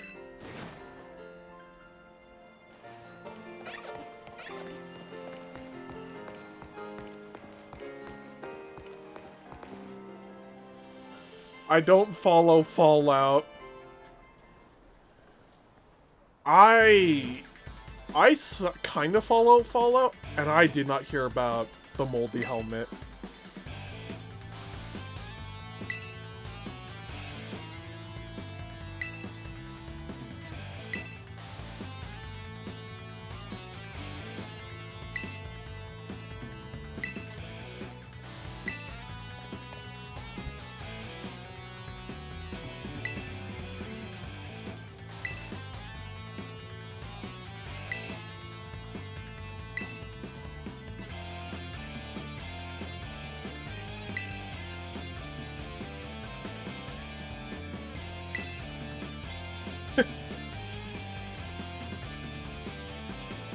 Team Star is definitely one of the teams of all time.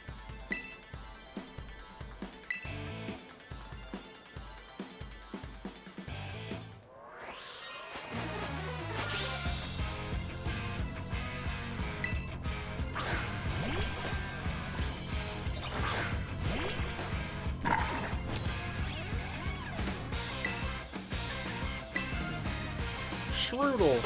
I forgot how Team Star's themes just go needlessly hard. Yeah, they go harder than they need to.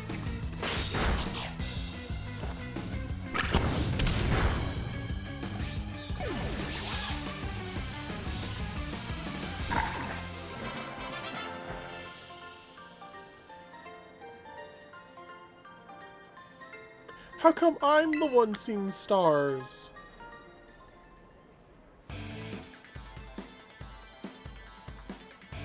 But also, as a former rank X player in Splatoon, I'm here for it.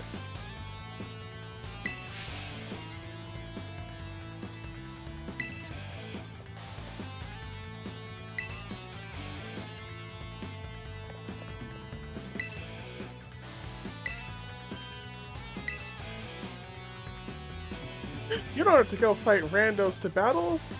You have all the battles you'll ever need. With me.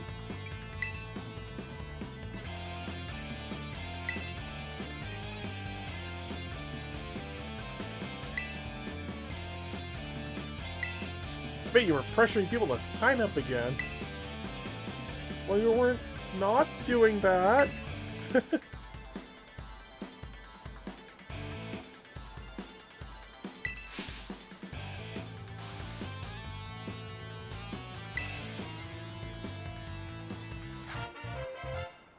like, Fallout 76 had probably a worse launch than this game, and it was specifically the marketing that was so fucking bad. Like, the game was a glitchy mess, but the marketing also had a rum drink that tasted like burnt rubber. How I'll never understand.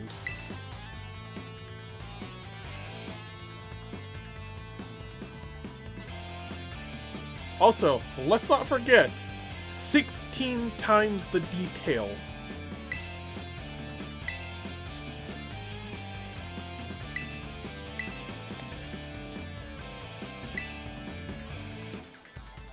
That is the one meme that I will remember that came out of the Fallout 76's, like, original release, like, marketing release.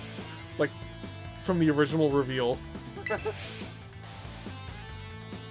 Ah, there we go. There we go.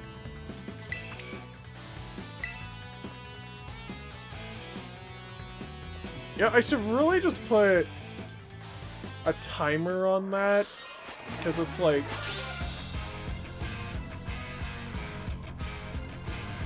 I probably will modify how the redeems work a little bit.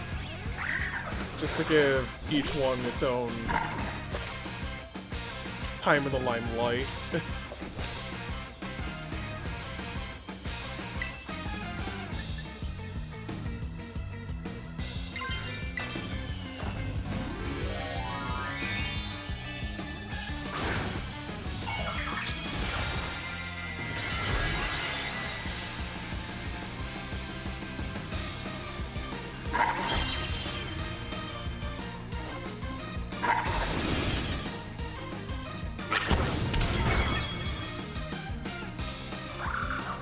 One terrestrialized ember.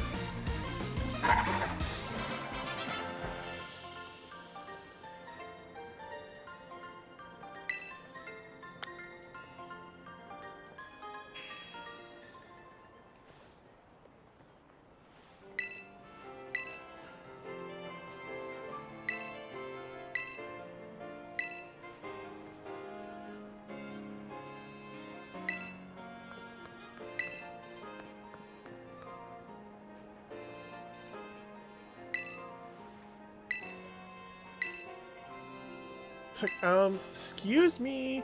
I just, well, thanks. So yeah, see you around. She's shy. She's just shy.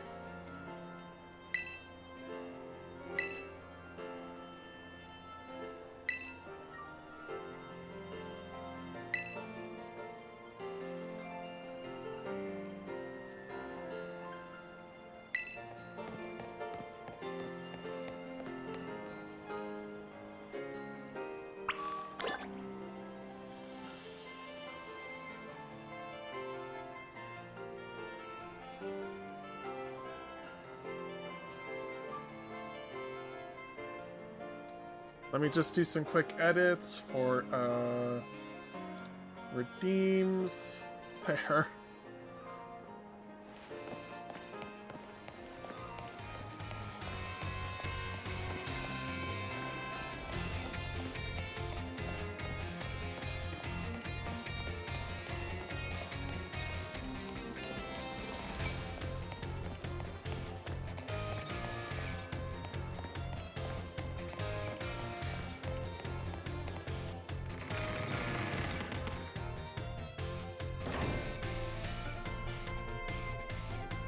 The glitchy animations were a result of the multiplayer being a rushed and unfinished mess.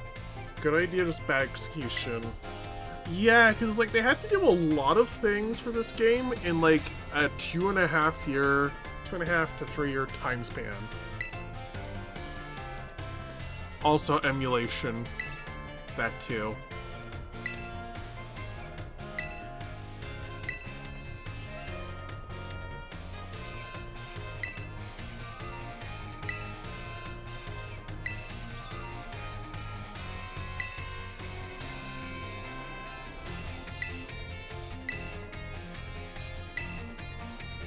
And ironically, a lot of the worst glitches were because of day one emulators. Yes.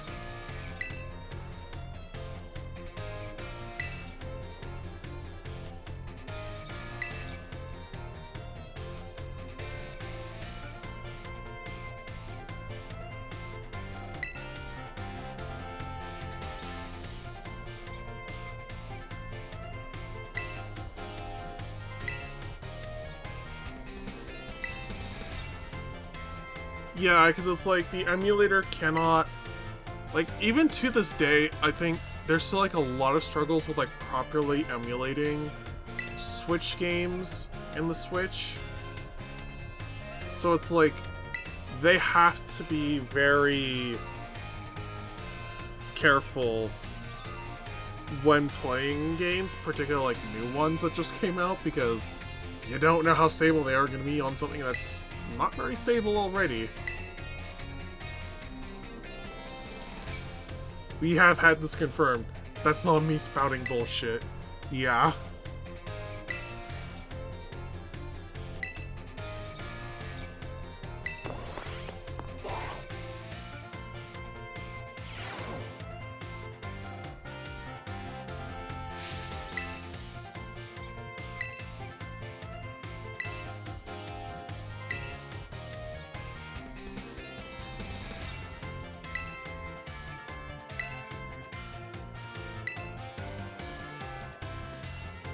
Best boy Jacques.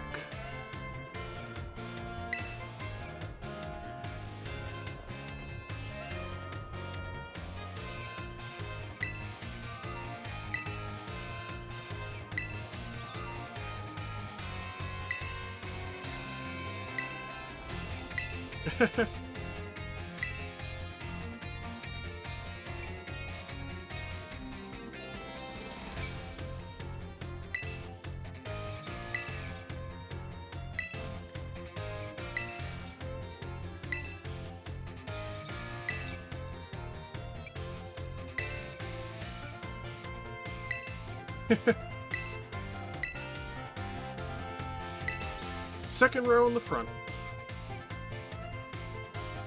You ragamuffins.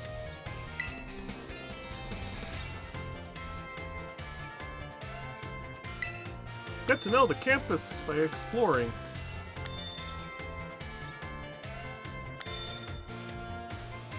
Yeah, there's also one thing that will also become very obvious with the Switch 2 edition once you actually notice it.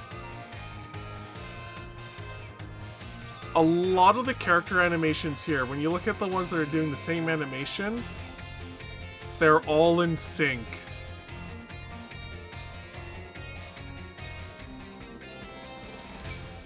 Or at least very close to it, and once you notice it, you can't unsee it.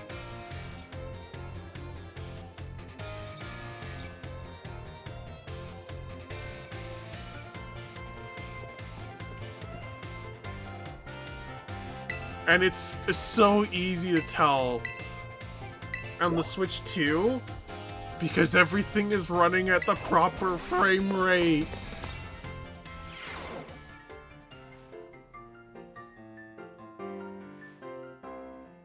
Like, everything's running at the proper frame rate and animation rate it should be.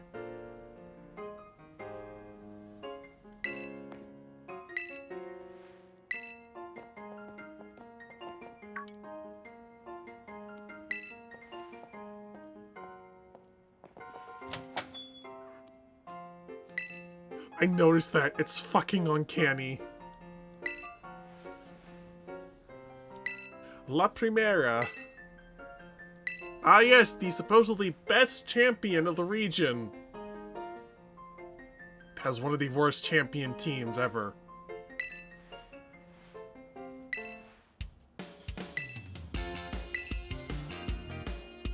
Yeah, also, as I've said, she has like she has probably like the single worst team a Pokemon champion can ever have as a champion. If you were to take all of the mainline game champions, I'm pretty sure she would actually have the worst team out of the lot of them.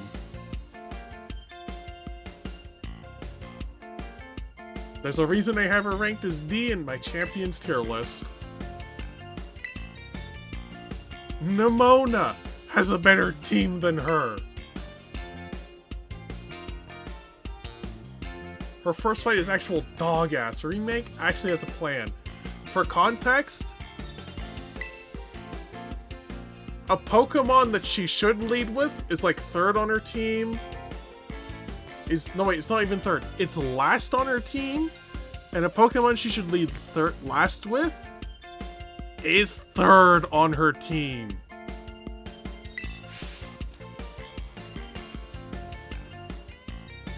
Those being Glimmora, which has an ability that when it gets hit, it sets poison spikes everywhere.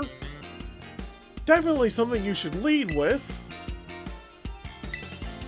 And then King Gambit, which has an ability that actually boosts its attack with every single party member that is KO'd, and you have that as 3. It really feels like they wanted her for a Megas game because of Glimmora. Especially since like Glimmora got a Mega Evolution with the Mega Dimension DLC. You see, I generally think that Cynthia would mop the floor with her Space Jam style. Based solely on team composition, Cynthia would. And bear in mind, this is the one thing that BDSP actually got right, and they made the Cynthia fight hard. Hell, they made her fight harder in BDSP.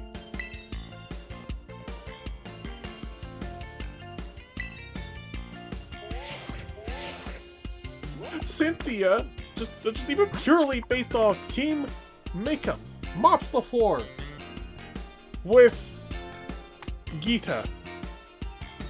It's probably in the top 3 hardest champs. Yes.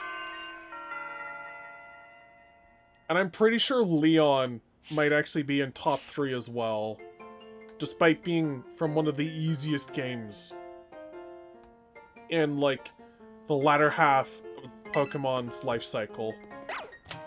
Current life cycle, I should add.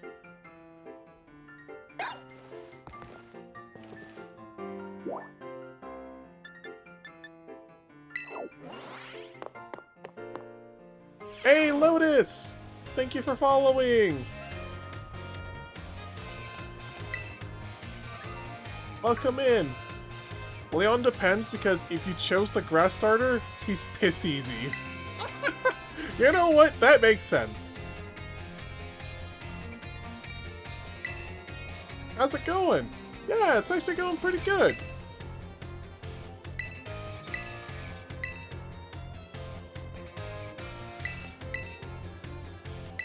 How have things been going for you?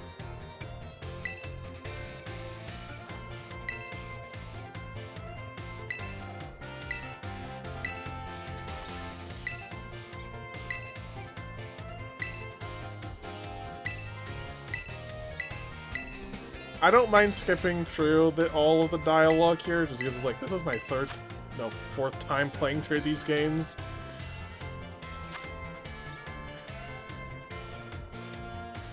It's just taking a while to get to, like, the next actual, like, ghost-type Pokemon, and I'm pretty sure the next one is actually going to be... Oh, what was it? Gimmighoul.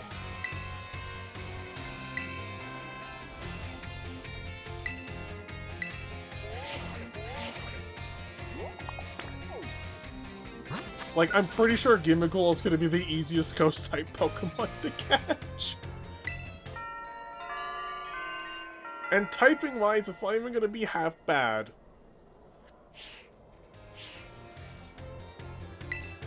Which is like Ghost and Steel. Bag of Stardust. Oh, well, that's actually more Stardust. I need to sell it at Pokemart.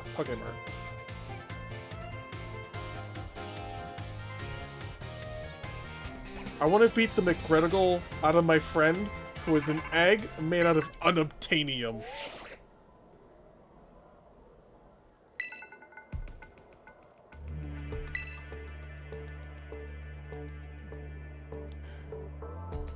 Is this somebody I've not met, or is this the one that is usually joked about as one of the honorary girls?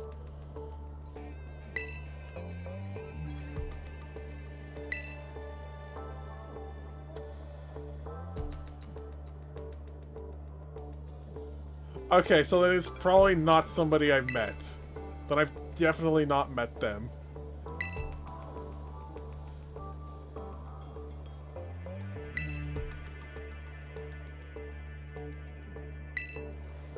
It's been going good. Hope Scarlet and Violet have been good. Yeah, they actually have been. Especially since, I'm actually playing this on the Switch too.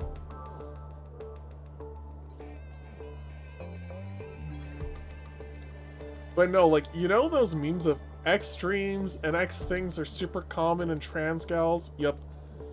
Alpha's had those fucking years at this point.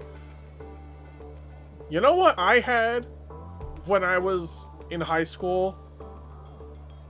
I used to daydream at times of being put through one of those, like, TG captions. And then being like, you know what? I want to stay a girl. I had literal daydreams in fucking high school.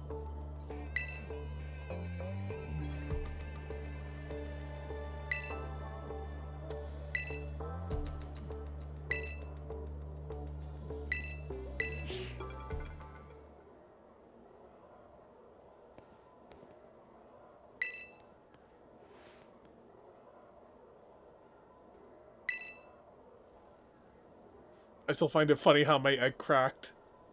It's good. Yeah.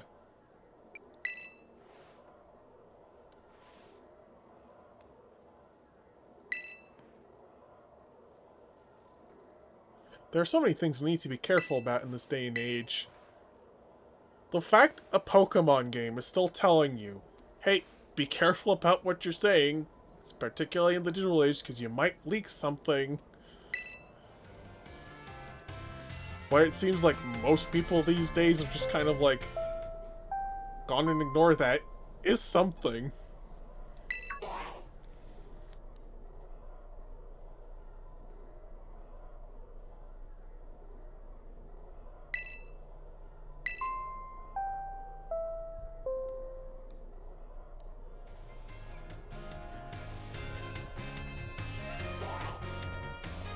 If the game's right, it is! It is right!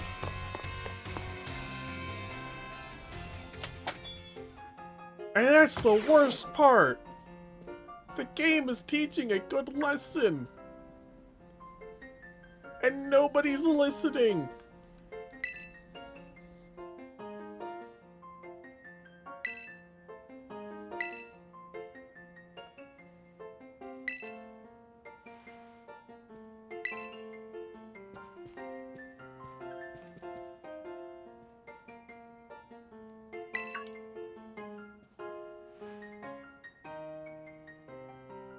Oh yeah, this is the part where they introduce the professor.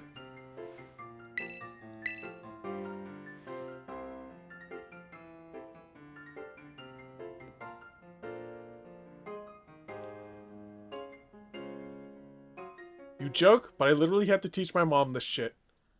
I joke in the sense of just like... it's a joke in the sense of just like... It's a real thing.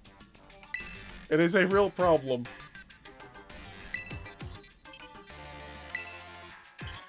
And I'm making a funny out of it.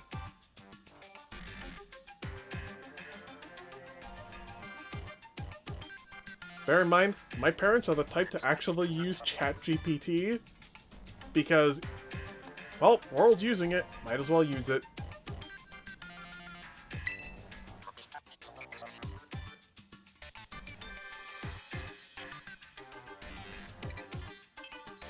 They are Apple users, for context.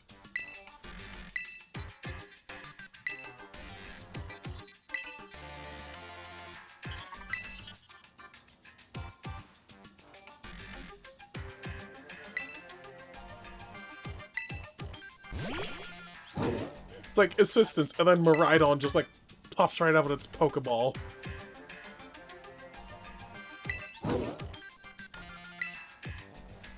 This little fucker's psychic.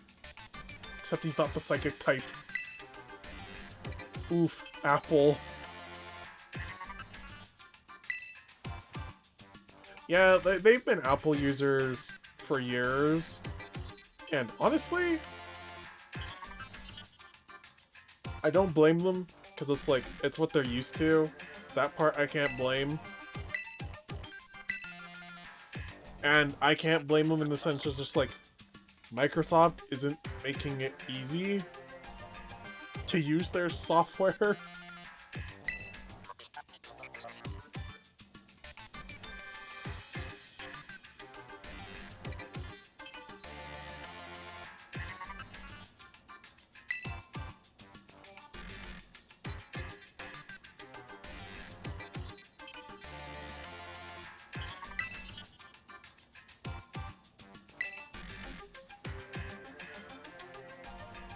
I'm just thinking of that Charlie Day with the Conspiracies board meme.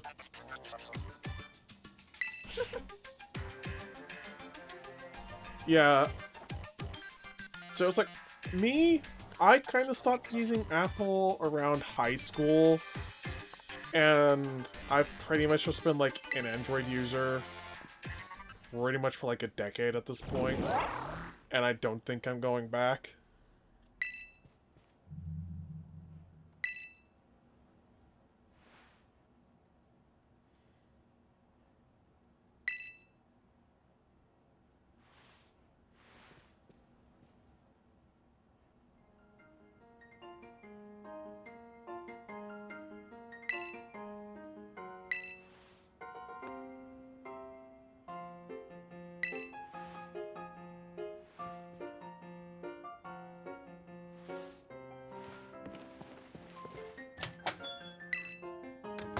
And then the Mona just pops right in.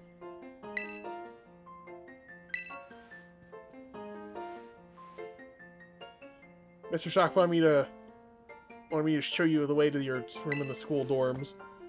That is unironically me with my friend who was an egg bigger than my tits.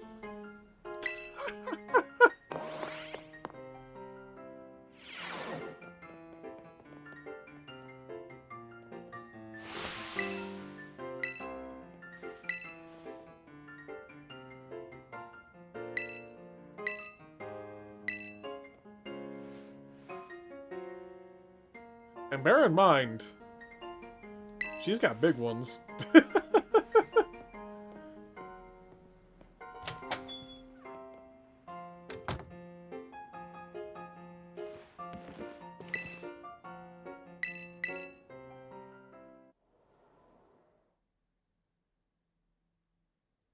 The days quickly fly by after you start your new life at Uva Academy.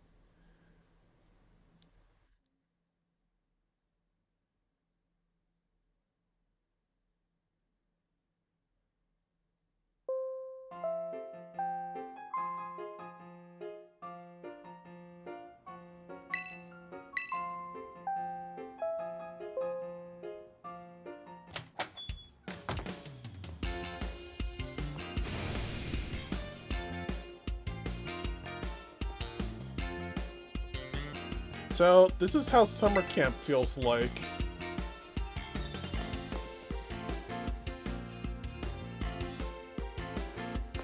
You know what? That sounds about right.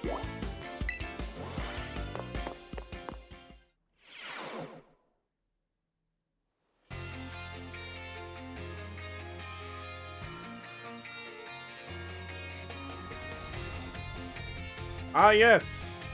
Another unskippable cutscene that's actually pre-rendered. No, wait, not pre-rendered. But, like, it has higher quality animations.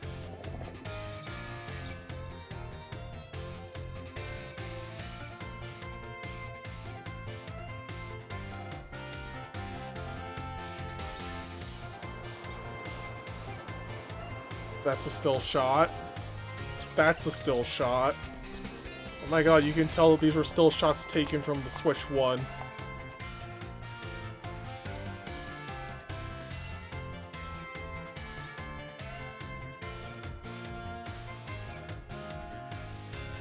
This is one of those points where it's like, voice acting would be really nice.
Okay, I think the world's just about ready to open up finally.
Come on.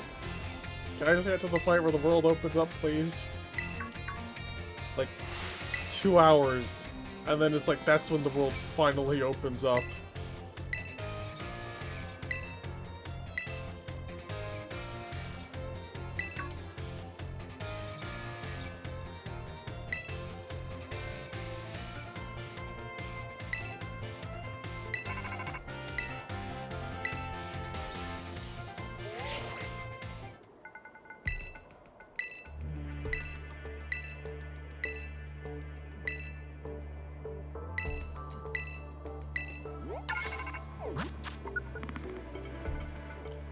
Plus that all those on the map.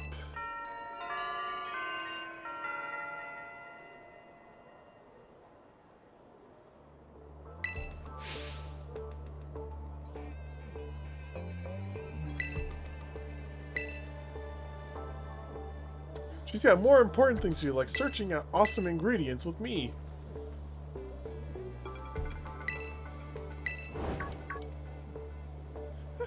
She makes a good point.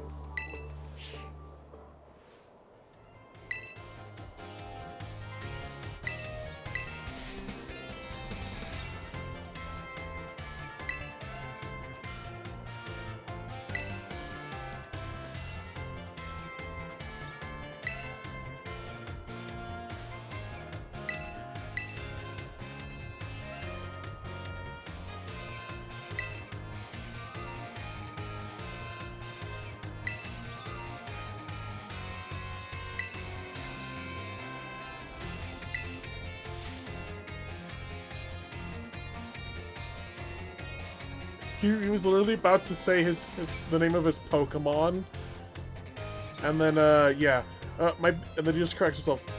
My big dream of tracking down the Herba Mystica, that is. He's literally about to say Maba Stiff. I think it's how you say it.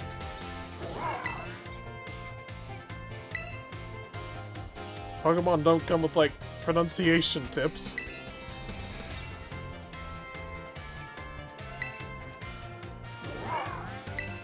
Poor guy just wants a sandwich.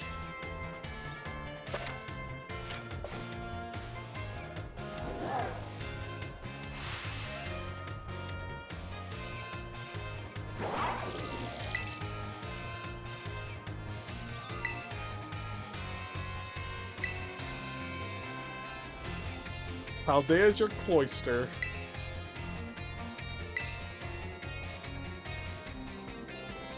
Really? They did?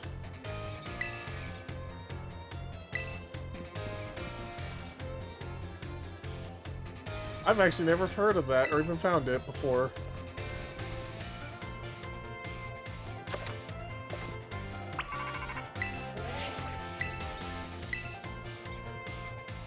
Oh yeah, this is probably the part where it says like, hey, you can go to Kitakami on the school trip.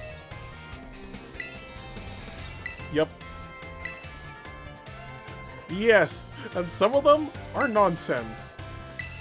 One of the ones that are absolute nonsense.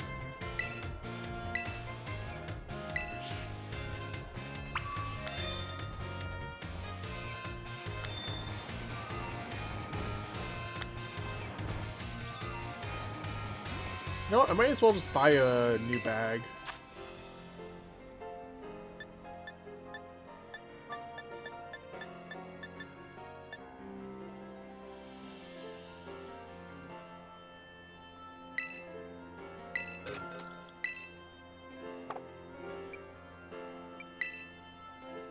I need to go find it again, but I know some of them just don't make sense.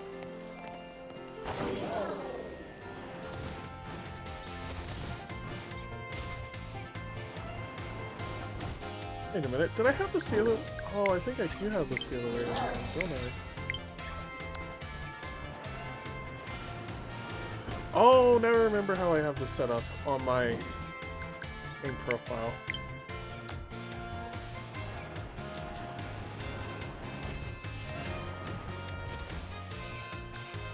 Like, I keep having to, like, shift this around based on how I remember things are.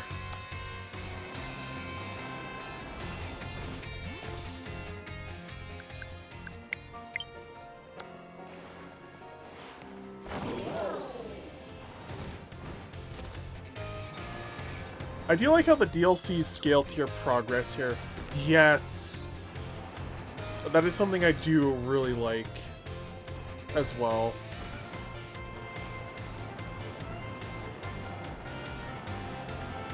Sorry, I was like trying to get my bearings again. Because I know I want to start going out this way.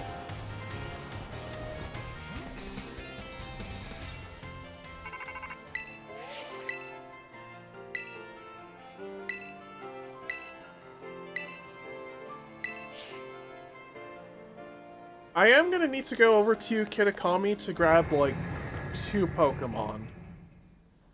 Which, realistically, I could actually probably just run over and grab, like, right now if I wanted to.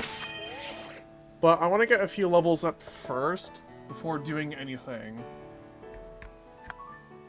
Also, I'm gonna be right back. I need to use the bathroom, so I'll be right back.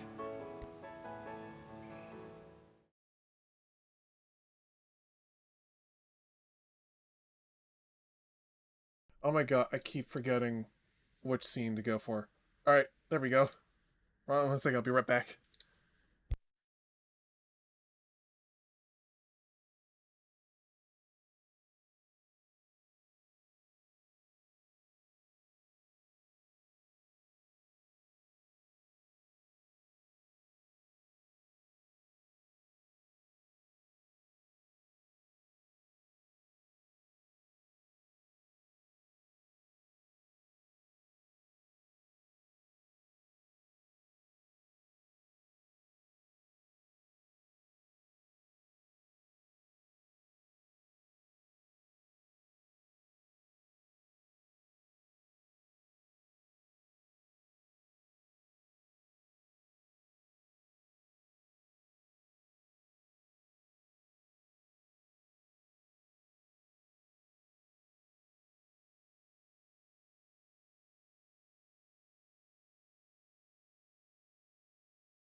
Okay, I'm back. That was pretty quick. Holy shit, somebody made a Chandelure map in Bloon 6. Okay, you're gonna have to share that with me, because I actually do also have Bloon 6.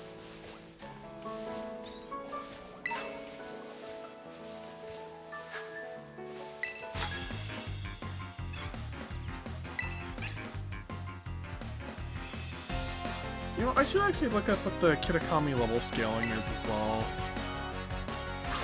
Just to see what the, ranges are.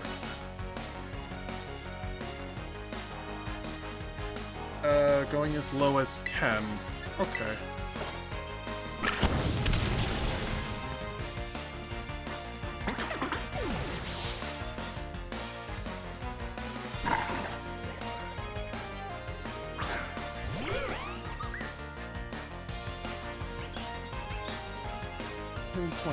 Check your DMs.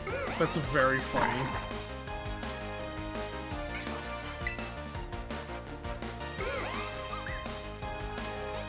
Oh my god, yes.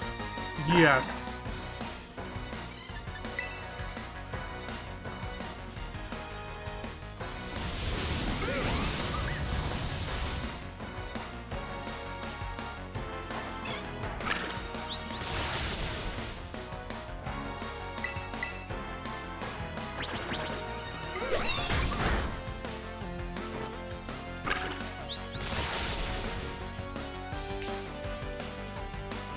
Aftermath.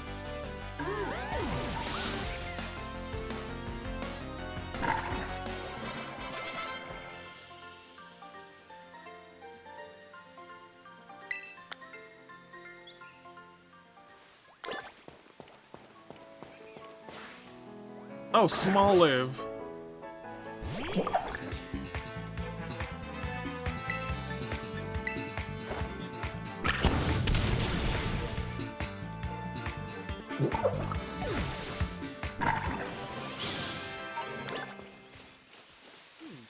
Well, actually, what's in here?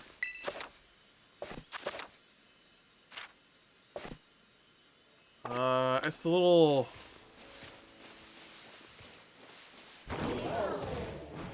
That's like the little fucking grasshopper one. It's like a grasshopper thing. Forget its name. Ah, okay. So I see a spot where we can actually get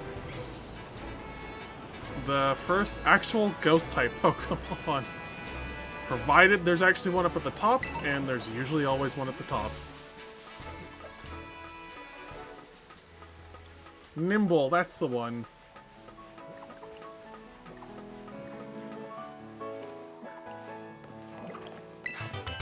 Oh, and I get a TM for Electro Ball, too.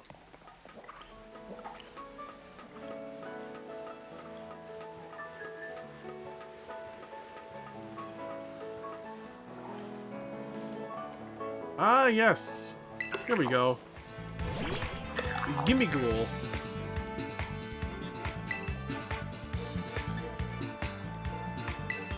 Oh. Ooh, okay, that's actually better.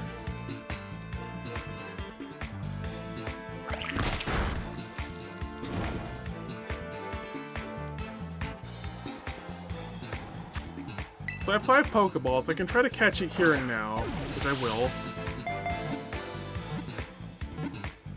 Electric Gut Buster.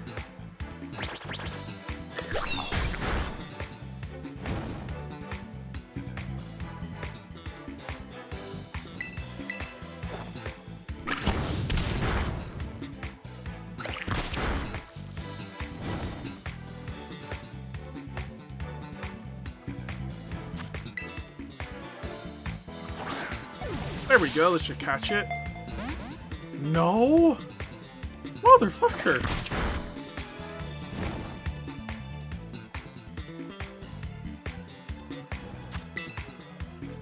I swear to God, if I have to go through all 5 Pokeballs, I swear to God.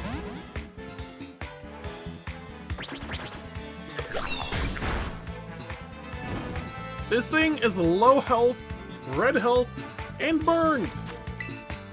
This should be easy to catch.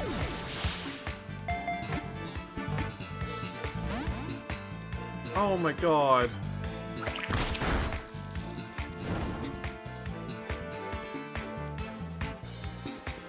I only have like one more Pokeball and that's it. I have to run and get more. Oh, thank fucking god. The fact it took all 5. The fact it took all 5.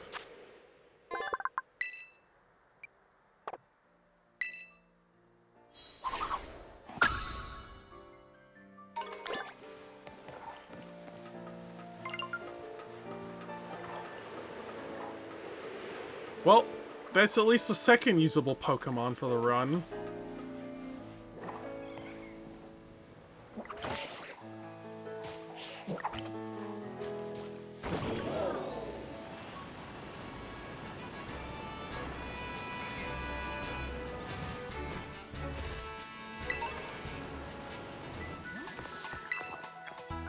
Now I can heal.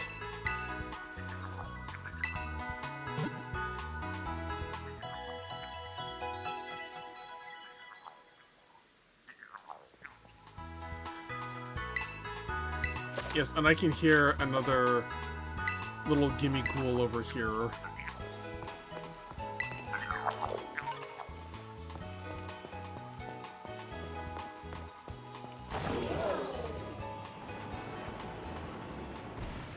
Oh, you know what? I should stop off over here.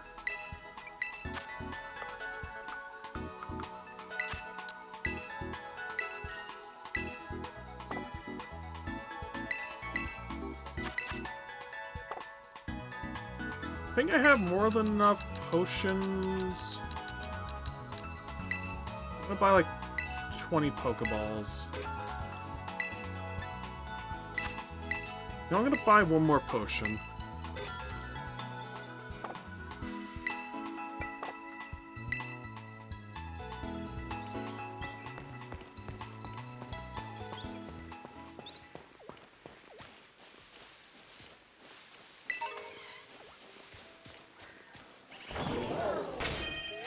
I should also check on Gimmighoul's moves. It's just Astonish and Tackle. Holy Christ. That is a moveset.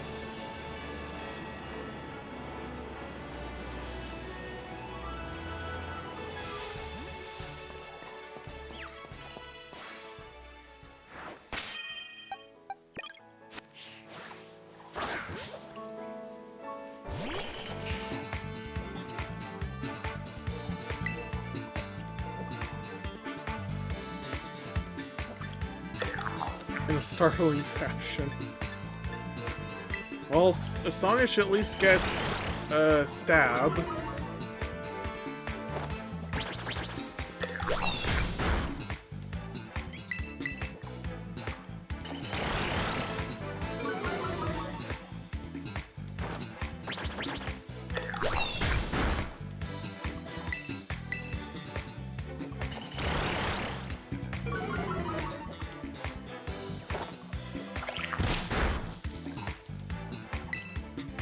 You know what? At that point, I'm just gonna use a Pokeball and just Google it, just to fill out the Pokedex.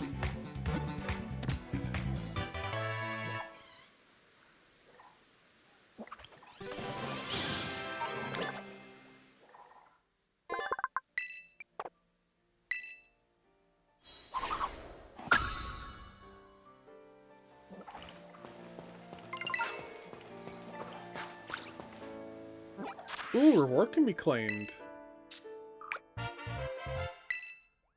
10 Great Balls. You know, that would have been nice to have 2 battles ago. Young Goose. Oh yeah, the fucking toupee-looking mongoose.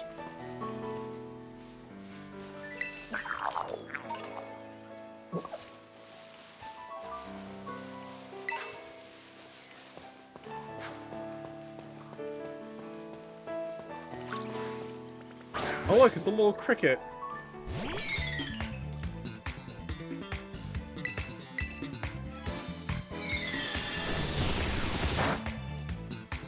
it's not very effective.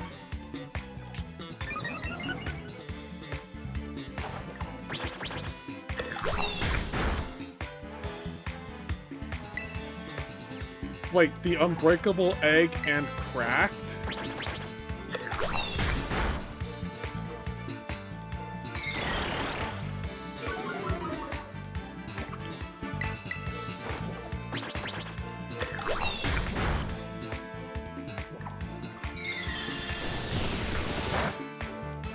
Hold on, what did I miss?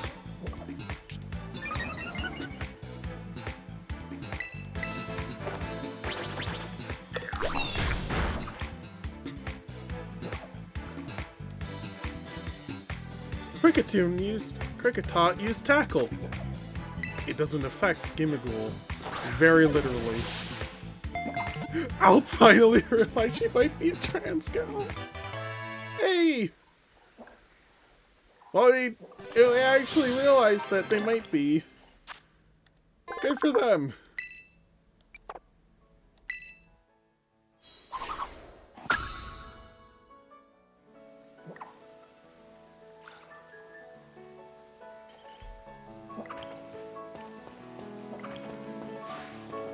Squab it. Me and Penn have been arguing with Alp for actual hours and the mountains of evidence for this. And the moment I leave to use the restroom, she cracked so fucking hard she had a trans panic.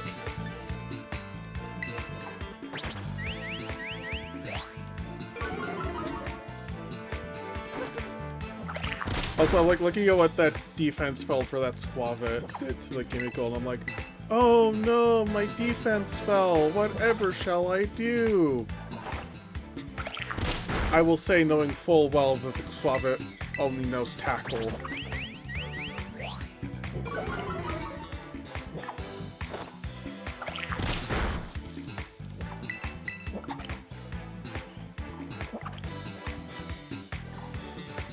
There we go.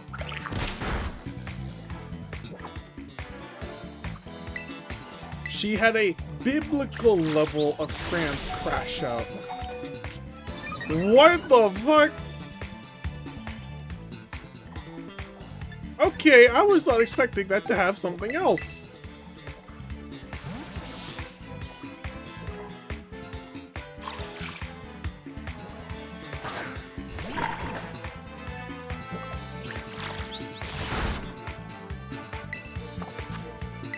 I was not expecting that Squavit to have bite.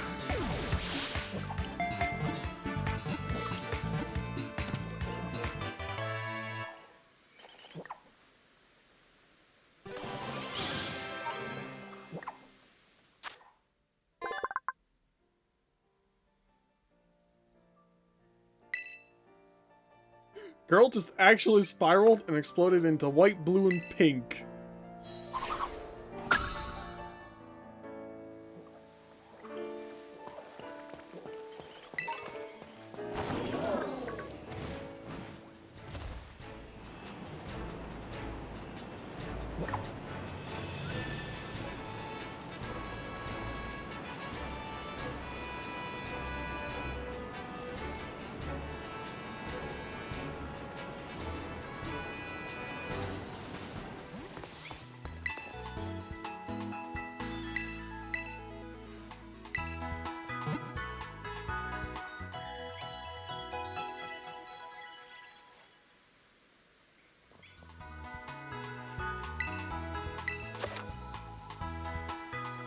If you select your profile from the map app, blah, blah.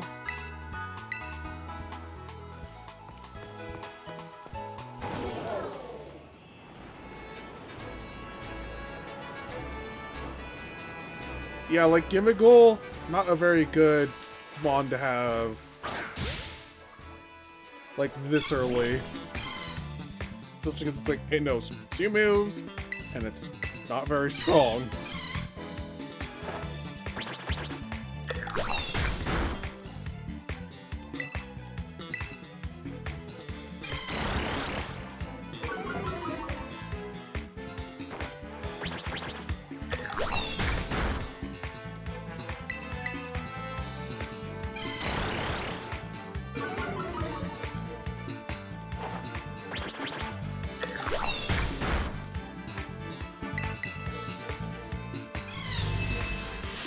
Thunder Wave. Ah, paralysis.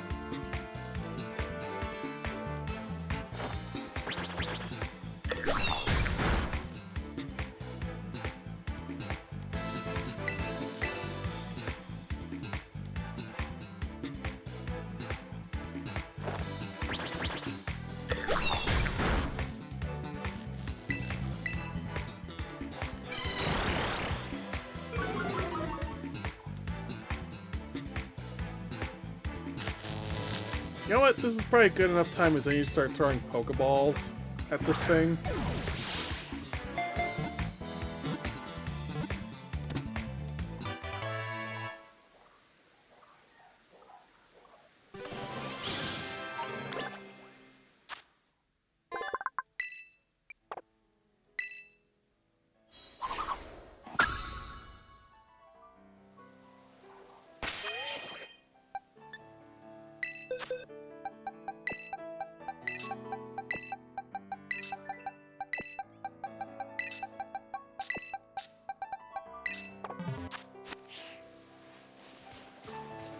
Do I have any paralyzed heals on me? I do. But I don't really want to use them because there's a Poké Center right here.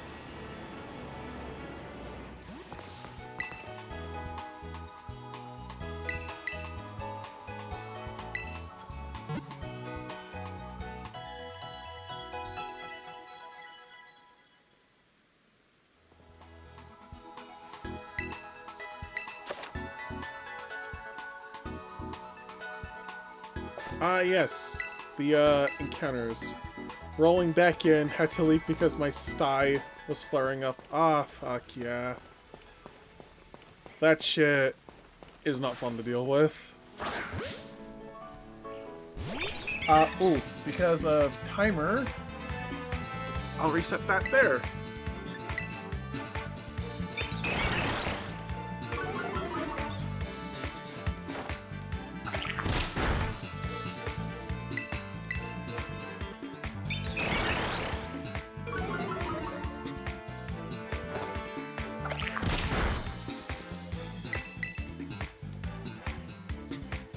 Wow, Starly, use Quick Attack. It doesn't affect Gimmighoul. I'll get this, like, down to one more, and then I should be able to start throwing Pokeballs at it.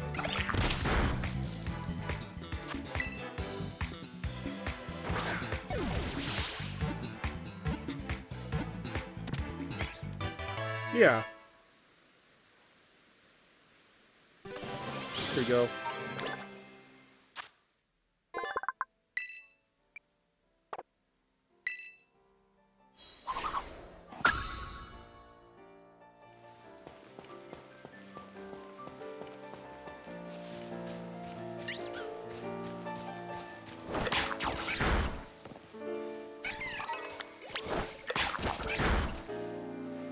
You know, this is actually probably going to be a more efficient way of leveling up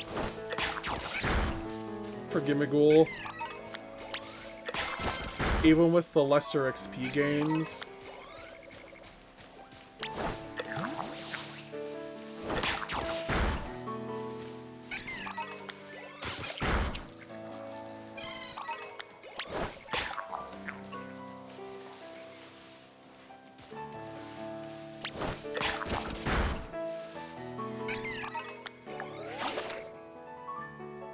I did not mean to open up the camera.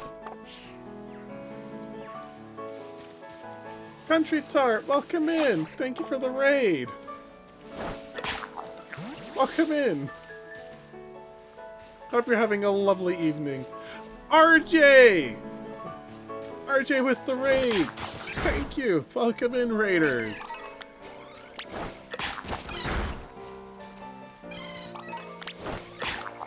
Hope y'all are having a good evening.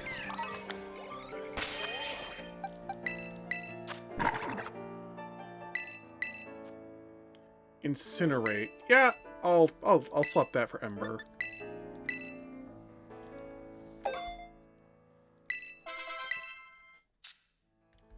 Also, chat, I need a name for a shiny Whimsicott. Whimsical.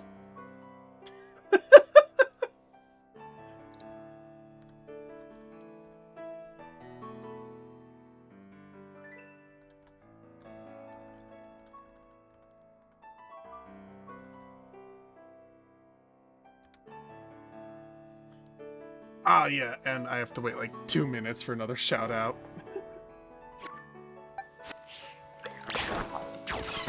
You know?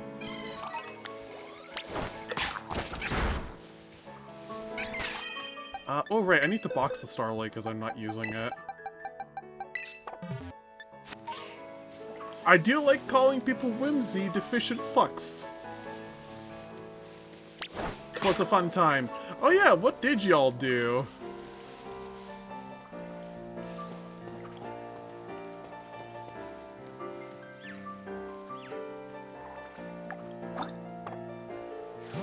Like watching the Gimmickle just like hop after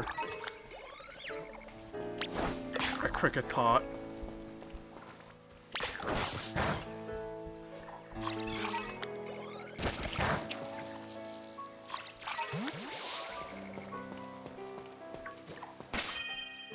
Playing some custom games. Ooh, Halo Infinite.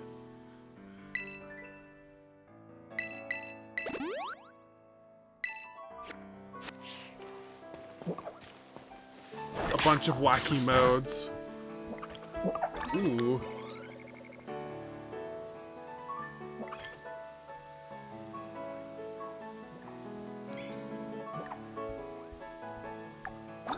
Oh my god, I keep going down on the D-pad thinking that's gonna recall the Pokemon. Because of my muscle memory from ZA.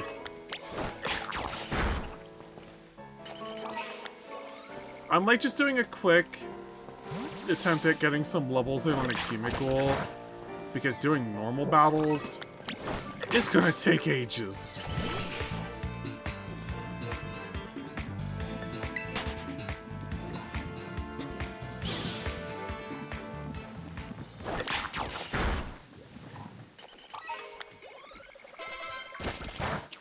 Ooh, level 12.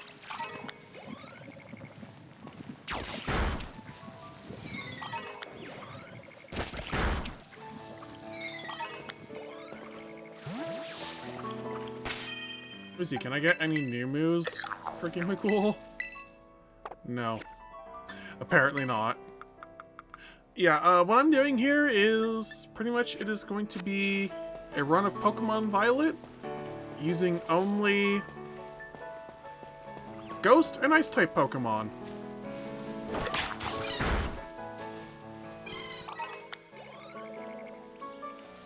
Which is why I also have Fuecoco on the team. Because later in the game he does become a Ghost type. Even if I do plan on swapping him out for a Chandelure. Gotta raid and run, doggo needs to walk, but I'm gonna leave a lurk up for you in the meantime. Hey, no problem. No worries. You take care. You take care, Country Tart. Have yourself a good evening. Oh, right, because I think 2 minutes is up. Love the model. You as well. Aw, thank you.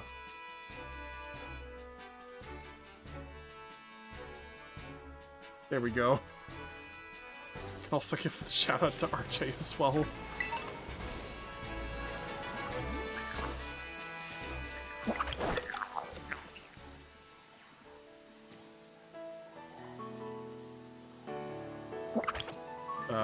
Gimmickle? Oh, right. Low health. Come on.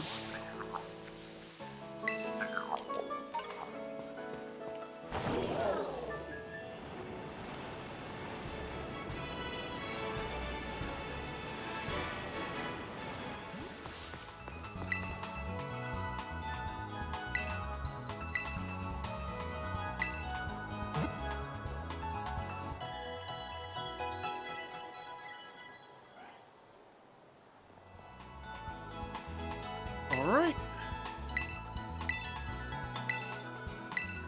You can check the adventure guide.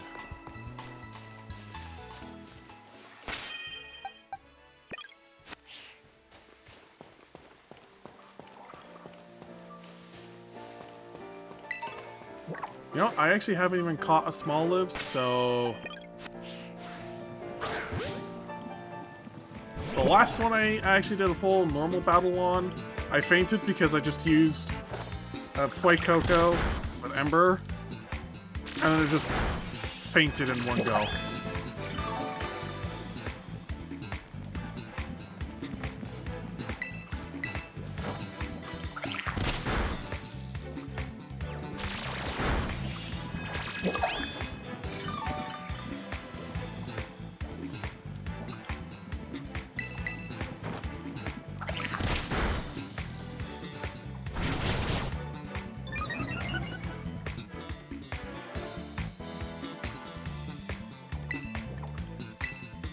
Smoliv looks like he's in constant anxiety, and honestly, that's a move.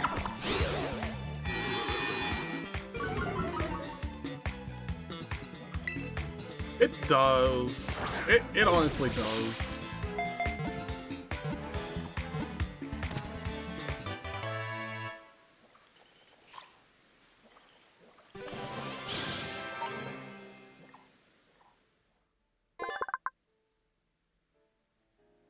This Pokemon converts nutrients into oil, which it stores in the fruit on its head.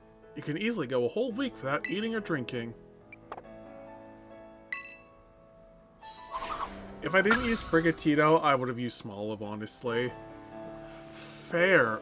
Very fair. I love my anxiety fruit.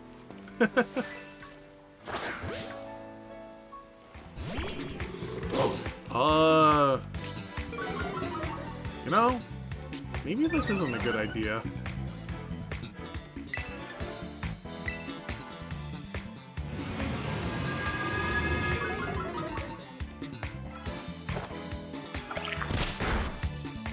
Yep, nope.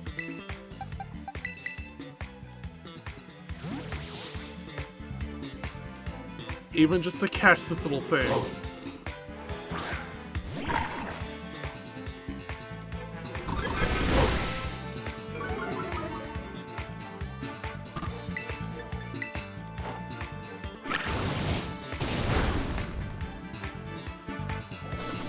Home claws.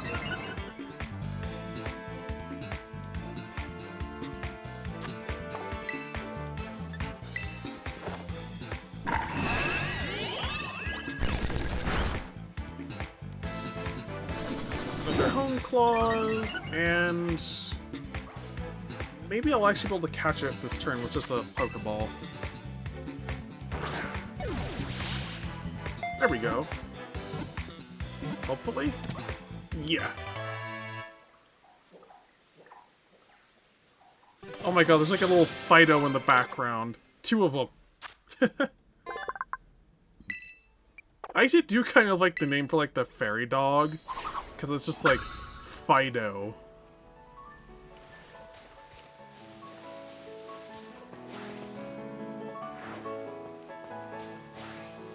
Ooh, a Jigglypuff. Doesn't that Pokemon count as a ghost type? No, it's a dark type. So I'm pretty sure this is gonna be... Yeah, that's because it's a normal type.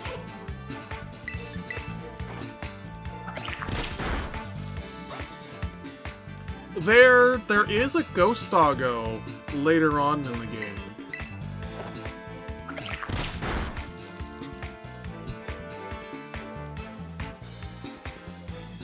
It doesn't affect Gimmighoul.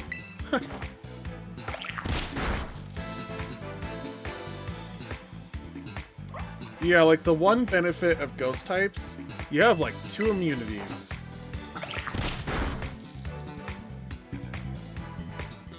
Although one of them is practically useless.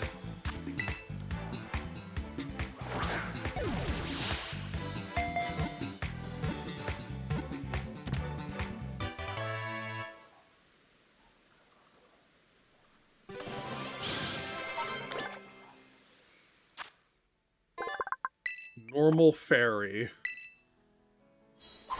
Yeah, Greavard.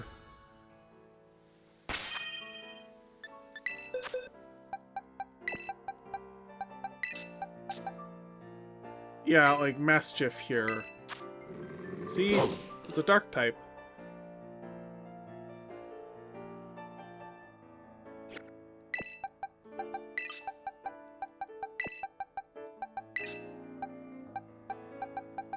And like none of these other Pokemon can become either Ghost or Ice types. Not a single one.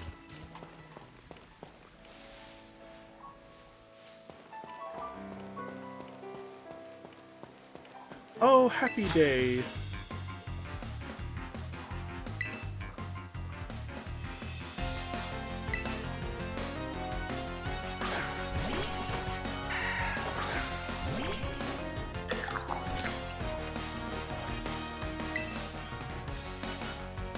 Banpy.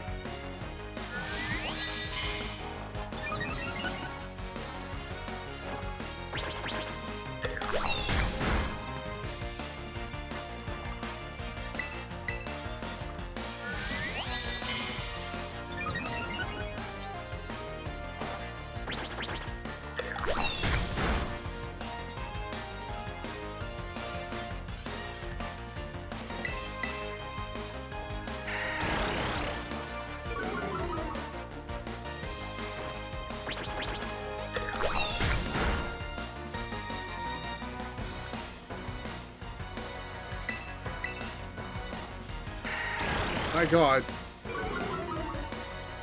That's a Beldum outbreak. I'm gonna go Shiny Hunt it. Oh, I actually do need to go and Shiny Hunt for Shiny Beldum and Metagross too. I saved while I have like a Ditto from like another version of the game combined with like my own Metagross and Beldum I could like braid them with. I feel so bad for the Ghost Dog considering his Pokedex entries. Yeah. Oh, I thought they evolve into a Ghost type. No, it's like, it is a different line. But there are like 3 Doggo lines in the game. And then,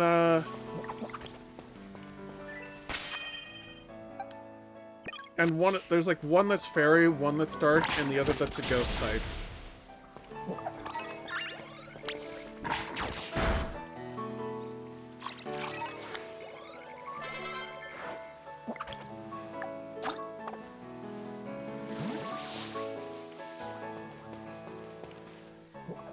I'm a sandwich hun.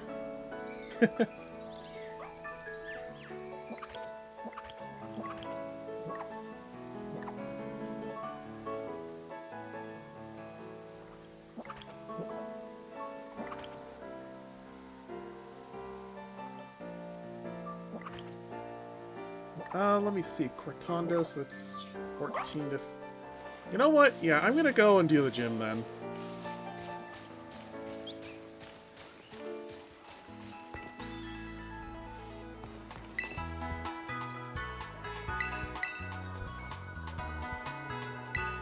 Apparently steel types like cheese, peanut butter, and chili sandwiches. Sure.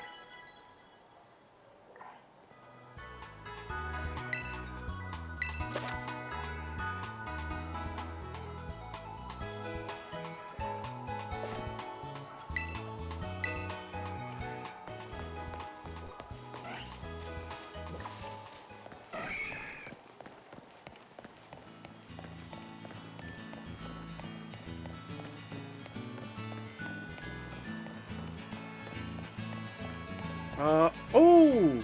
This is another, what was the trade for this one? Flabebe.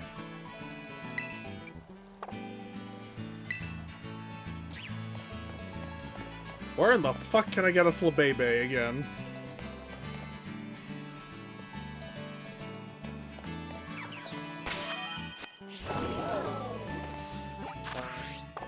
I keep forgetting that Y is the map. Where the hell can I get a Flabebe?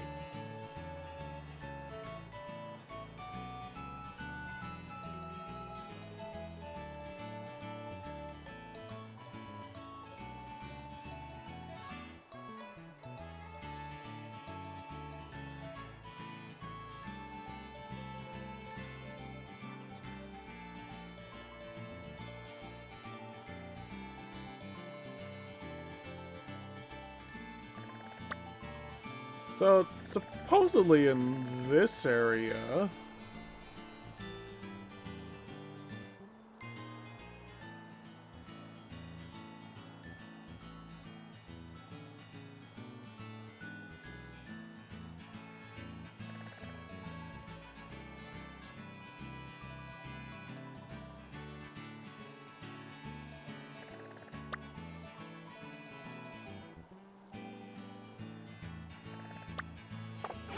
Cause like, I can actually get like another, I can actually get a nice type this early.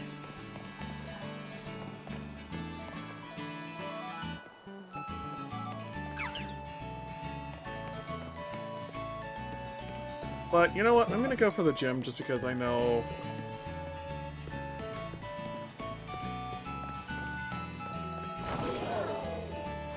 I swear I can't look normal at Snom, Bidoof, and Wooloo after all the Messenger of Arceus memes.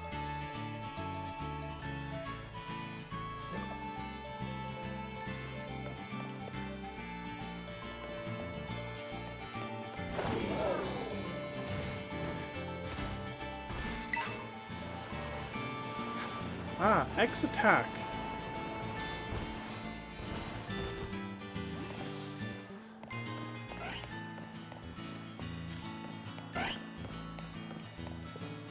Ah, restaurant. I don't know. This sells like sandwich stuff.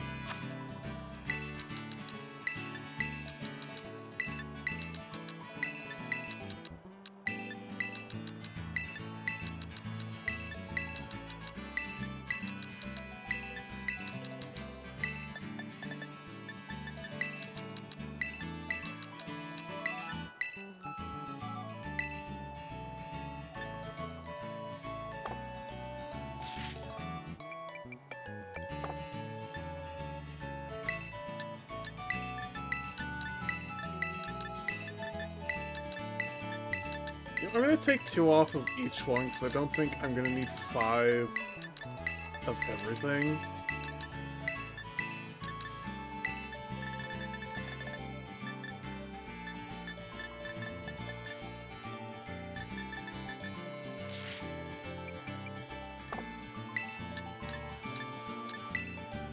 There we go.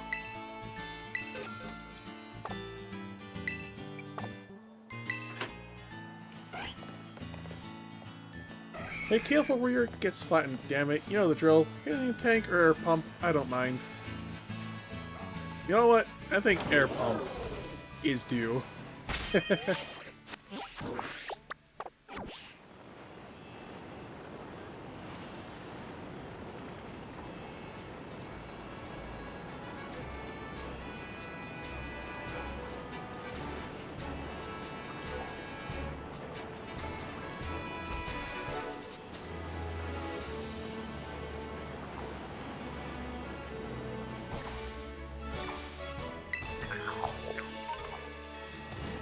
I'm gonna take a quick peek over here to see if I can find and catch any sort of Flabebe.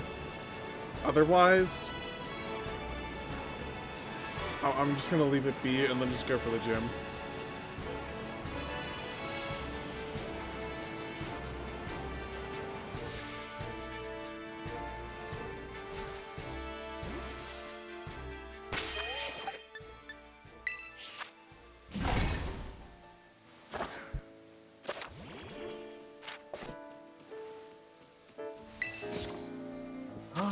Do I have any recipes?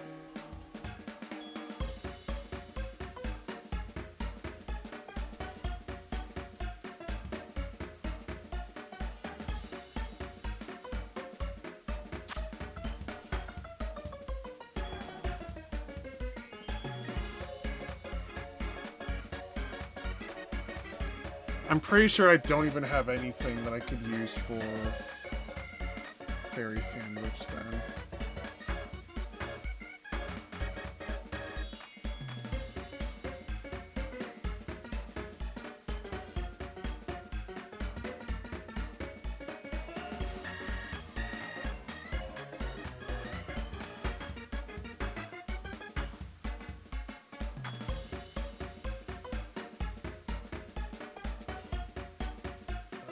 bacon, lettuce, tomato.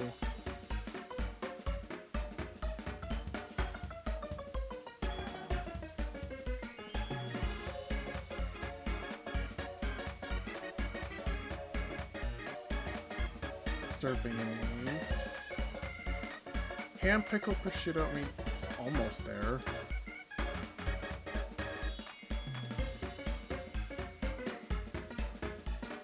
Yeah, I don't think I'm actually gonna be able to make a sandwich line for that, so I'll just leave that be.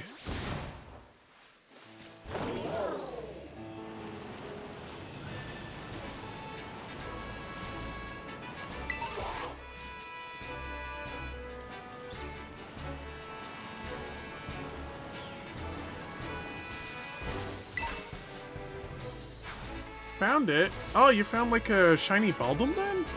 Already?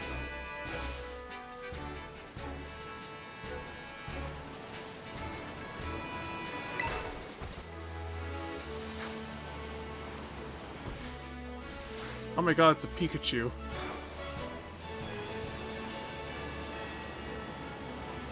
God damn!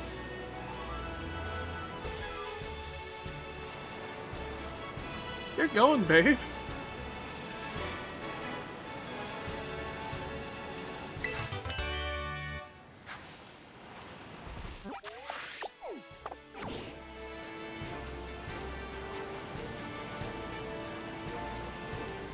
Pretty sure I'm not going to be finding any sort of flabebe out here, but I'll try anyway.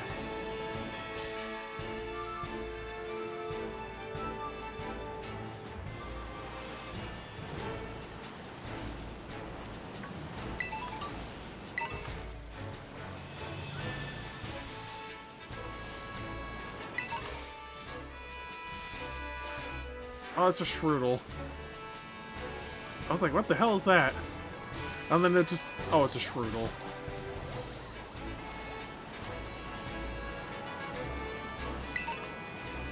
Level 3 shiny sandwich with an outbreak. Ooh, fuck yeah.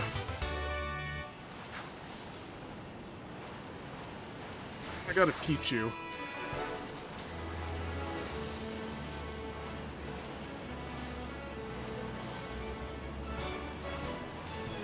Another little gimme ghoul.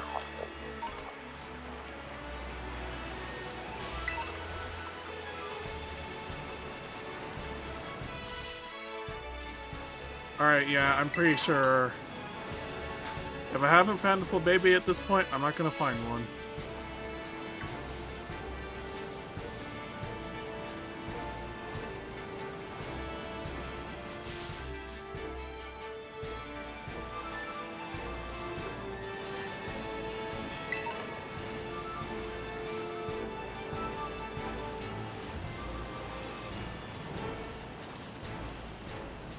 I'm gonna use a Premier Ball on it.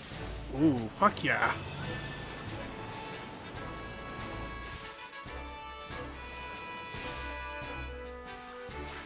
Oh my god, Choodle. Little turtle.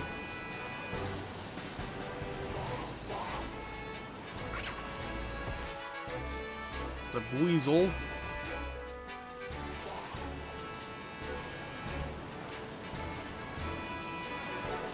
Alright, I'll move on and then just do the gym.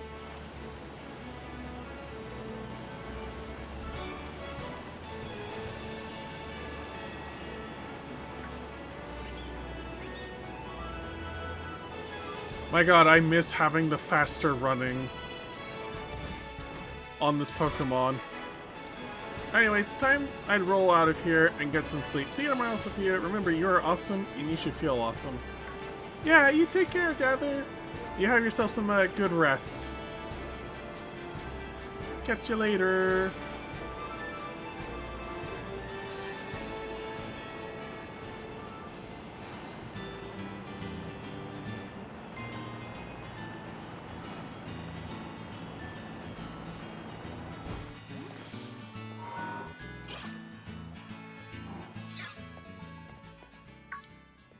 Oh yeah, and then there's Nimona.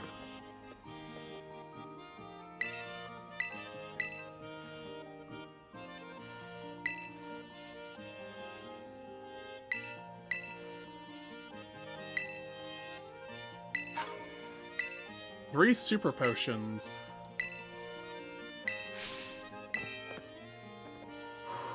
Guess I'll just go and battle every trainer I run into. Nimona has a one-track mind, and she sticks to that one track.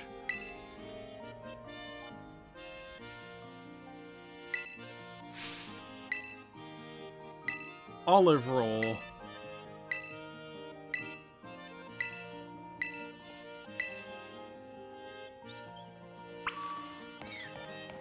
Yeah, I remember this challenge.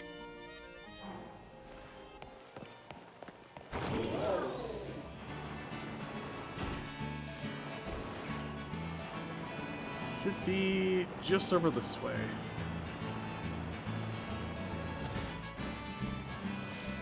Oh my god, barely clears the fence.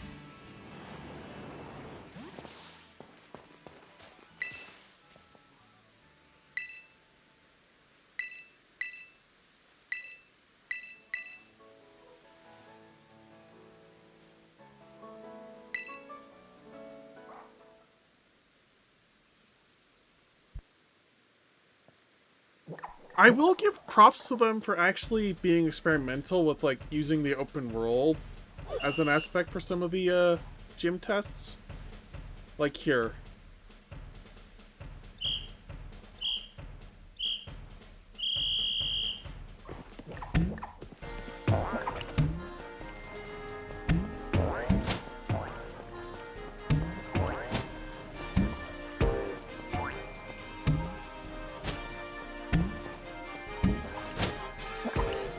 Oh my god, this thing's like, it just bounces everywhere.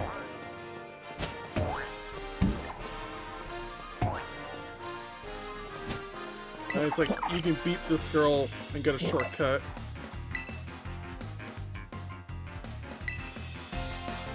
Esmeralda.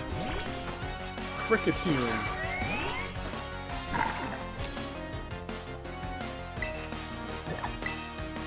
Incinerate.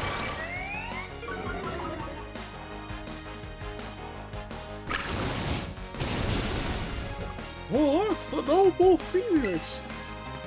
It's a symbol of rebirth and the eternal cycle. Oh my god! Pretty boss flamethrower, right?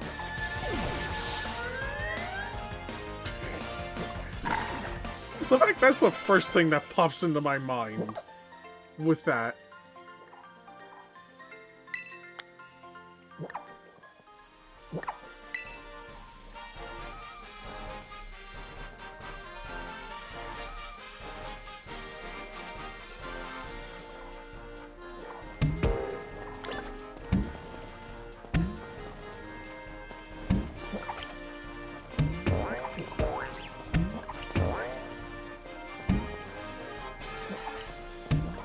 Puss in Boots: The Last Switch was honestly a great movie. It was absolute peak.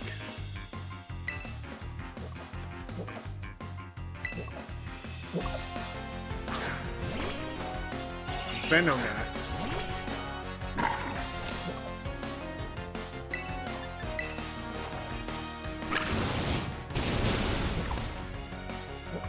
Well, I'm almost one-shotting everything. But almost isn't really, cutting it when I get poison powdered.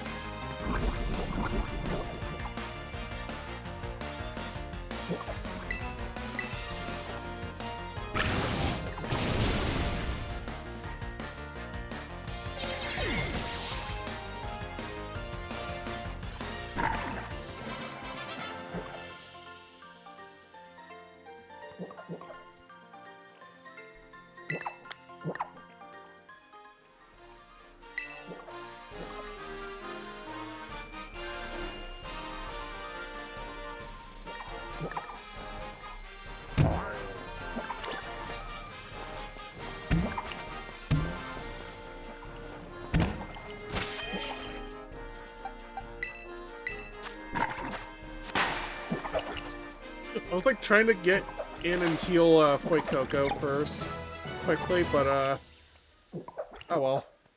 Got it. Hell yeah! Congrats on getting a shiny Beldum.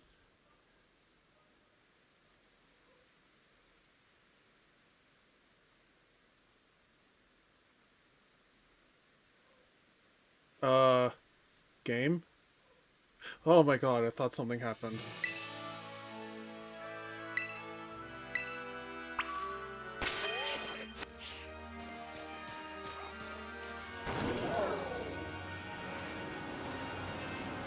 I legit, for a moment, thought the game had crashed. Or at least just, like stopped loading. I couldn't load something.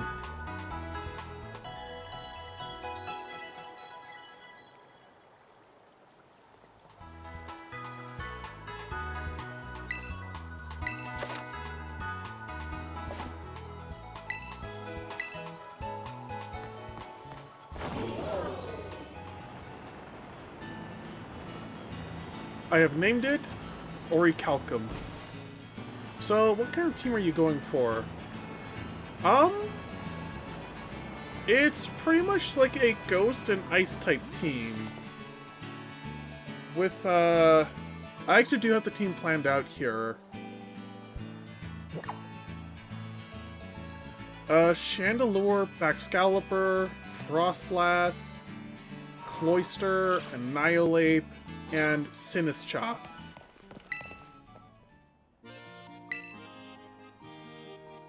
Two of these Pokemon are all the way over in Kitakami.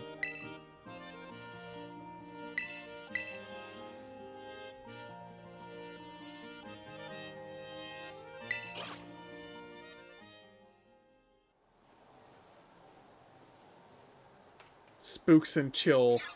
Yeah, spooks and chill.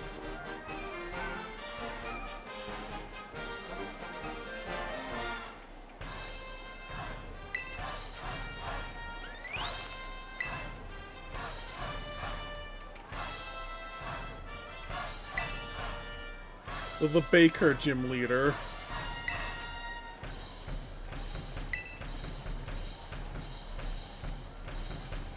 The amount of art I've seen of her is immense.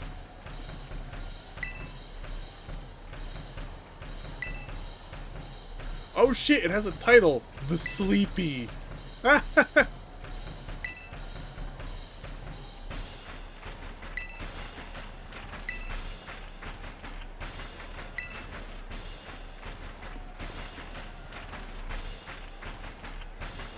Also, yes, Katie is adorable. She's precious. She is.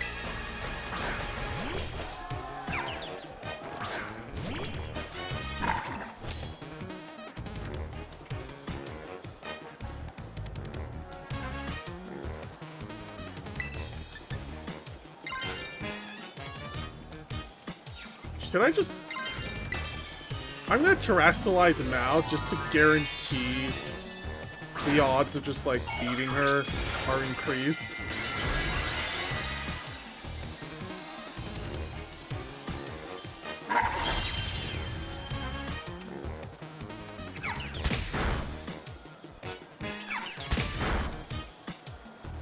Love her outfit.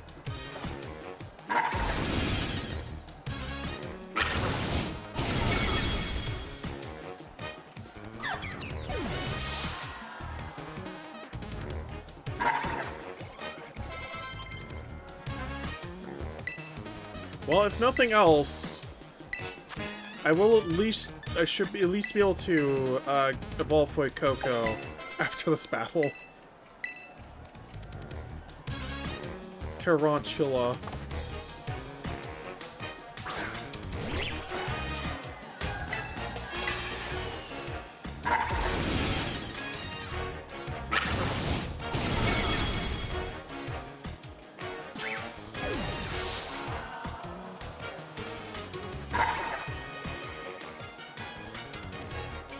Teddy Ursa.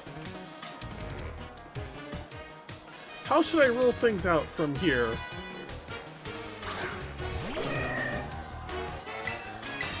Because I know she's just going to terrestrialize.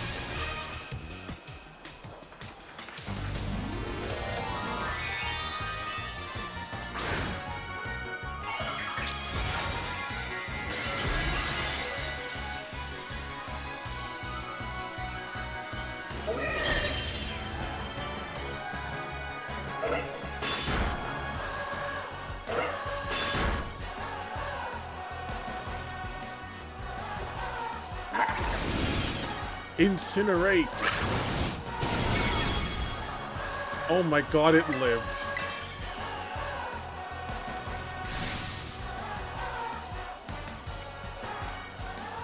Fury Cutter.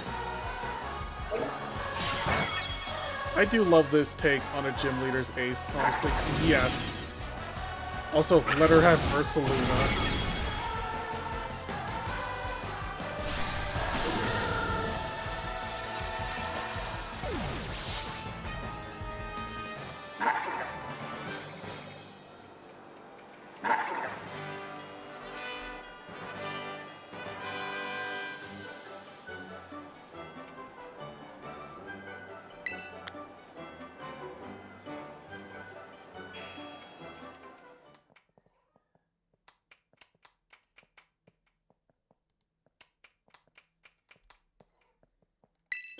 There we go. Coco's evolving.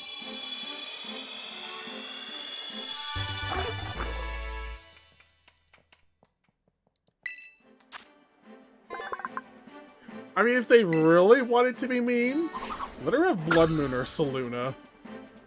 Let her be evil.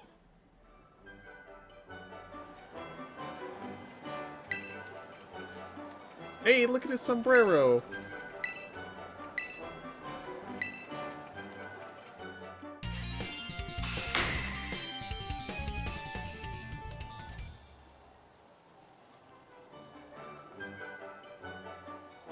Pokemon of up to level 25 will be easier to catch and will listen to your commands as well. Pounce.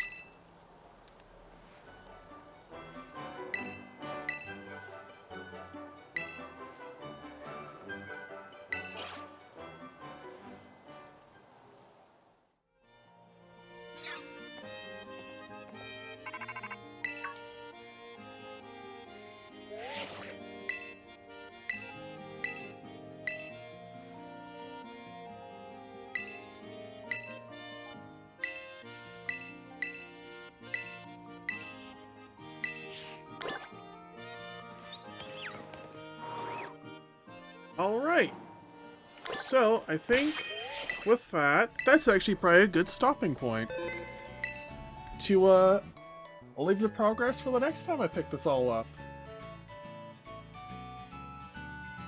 Where I think the next time I do pick this up, I am probably going to head on over to Kitakami to go and pick up Sinistcha and...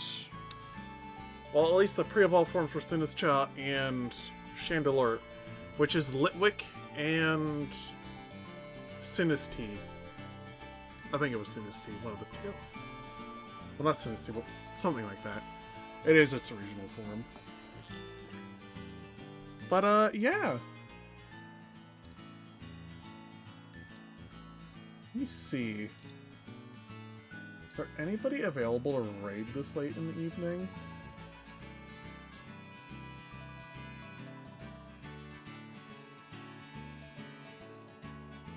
Poltergeist. Yeah, that's the one.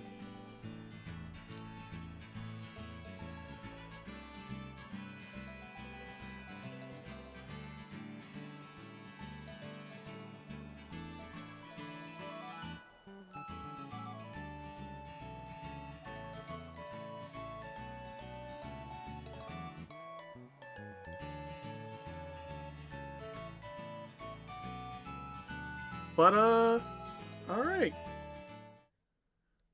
That is where I am going to leave off on stream. So, I hope everybody had a fun time. And, I shall catch you all later. Y'all take care of yourselves. Bye-bye.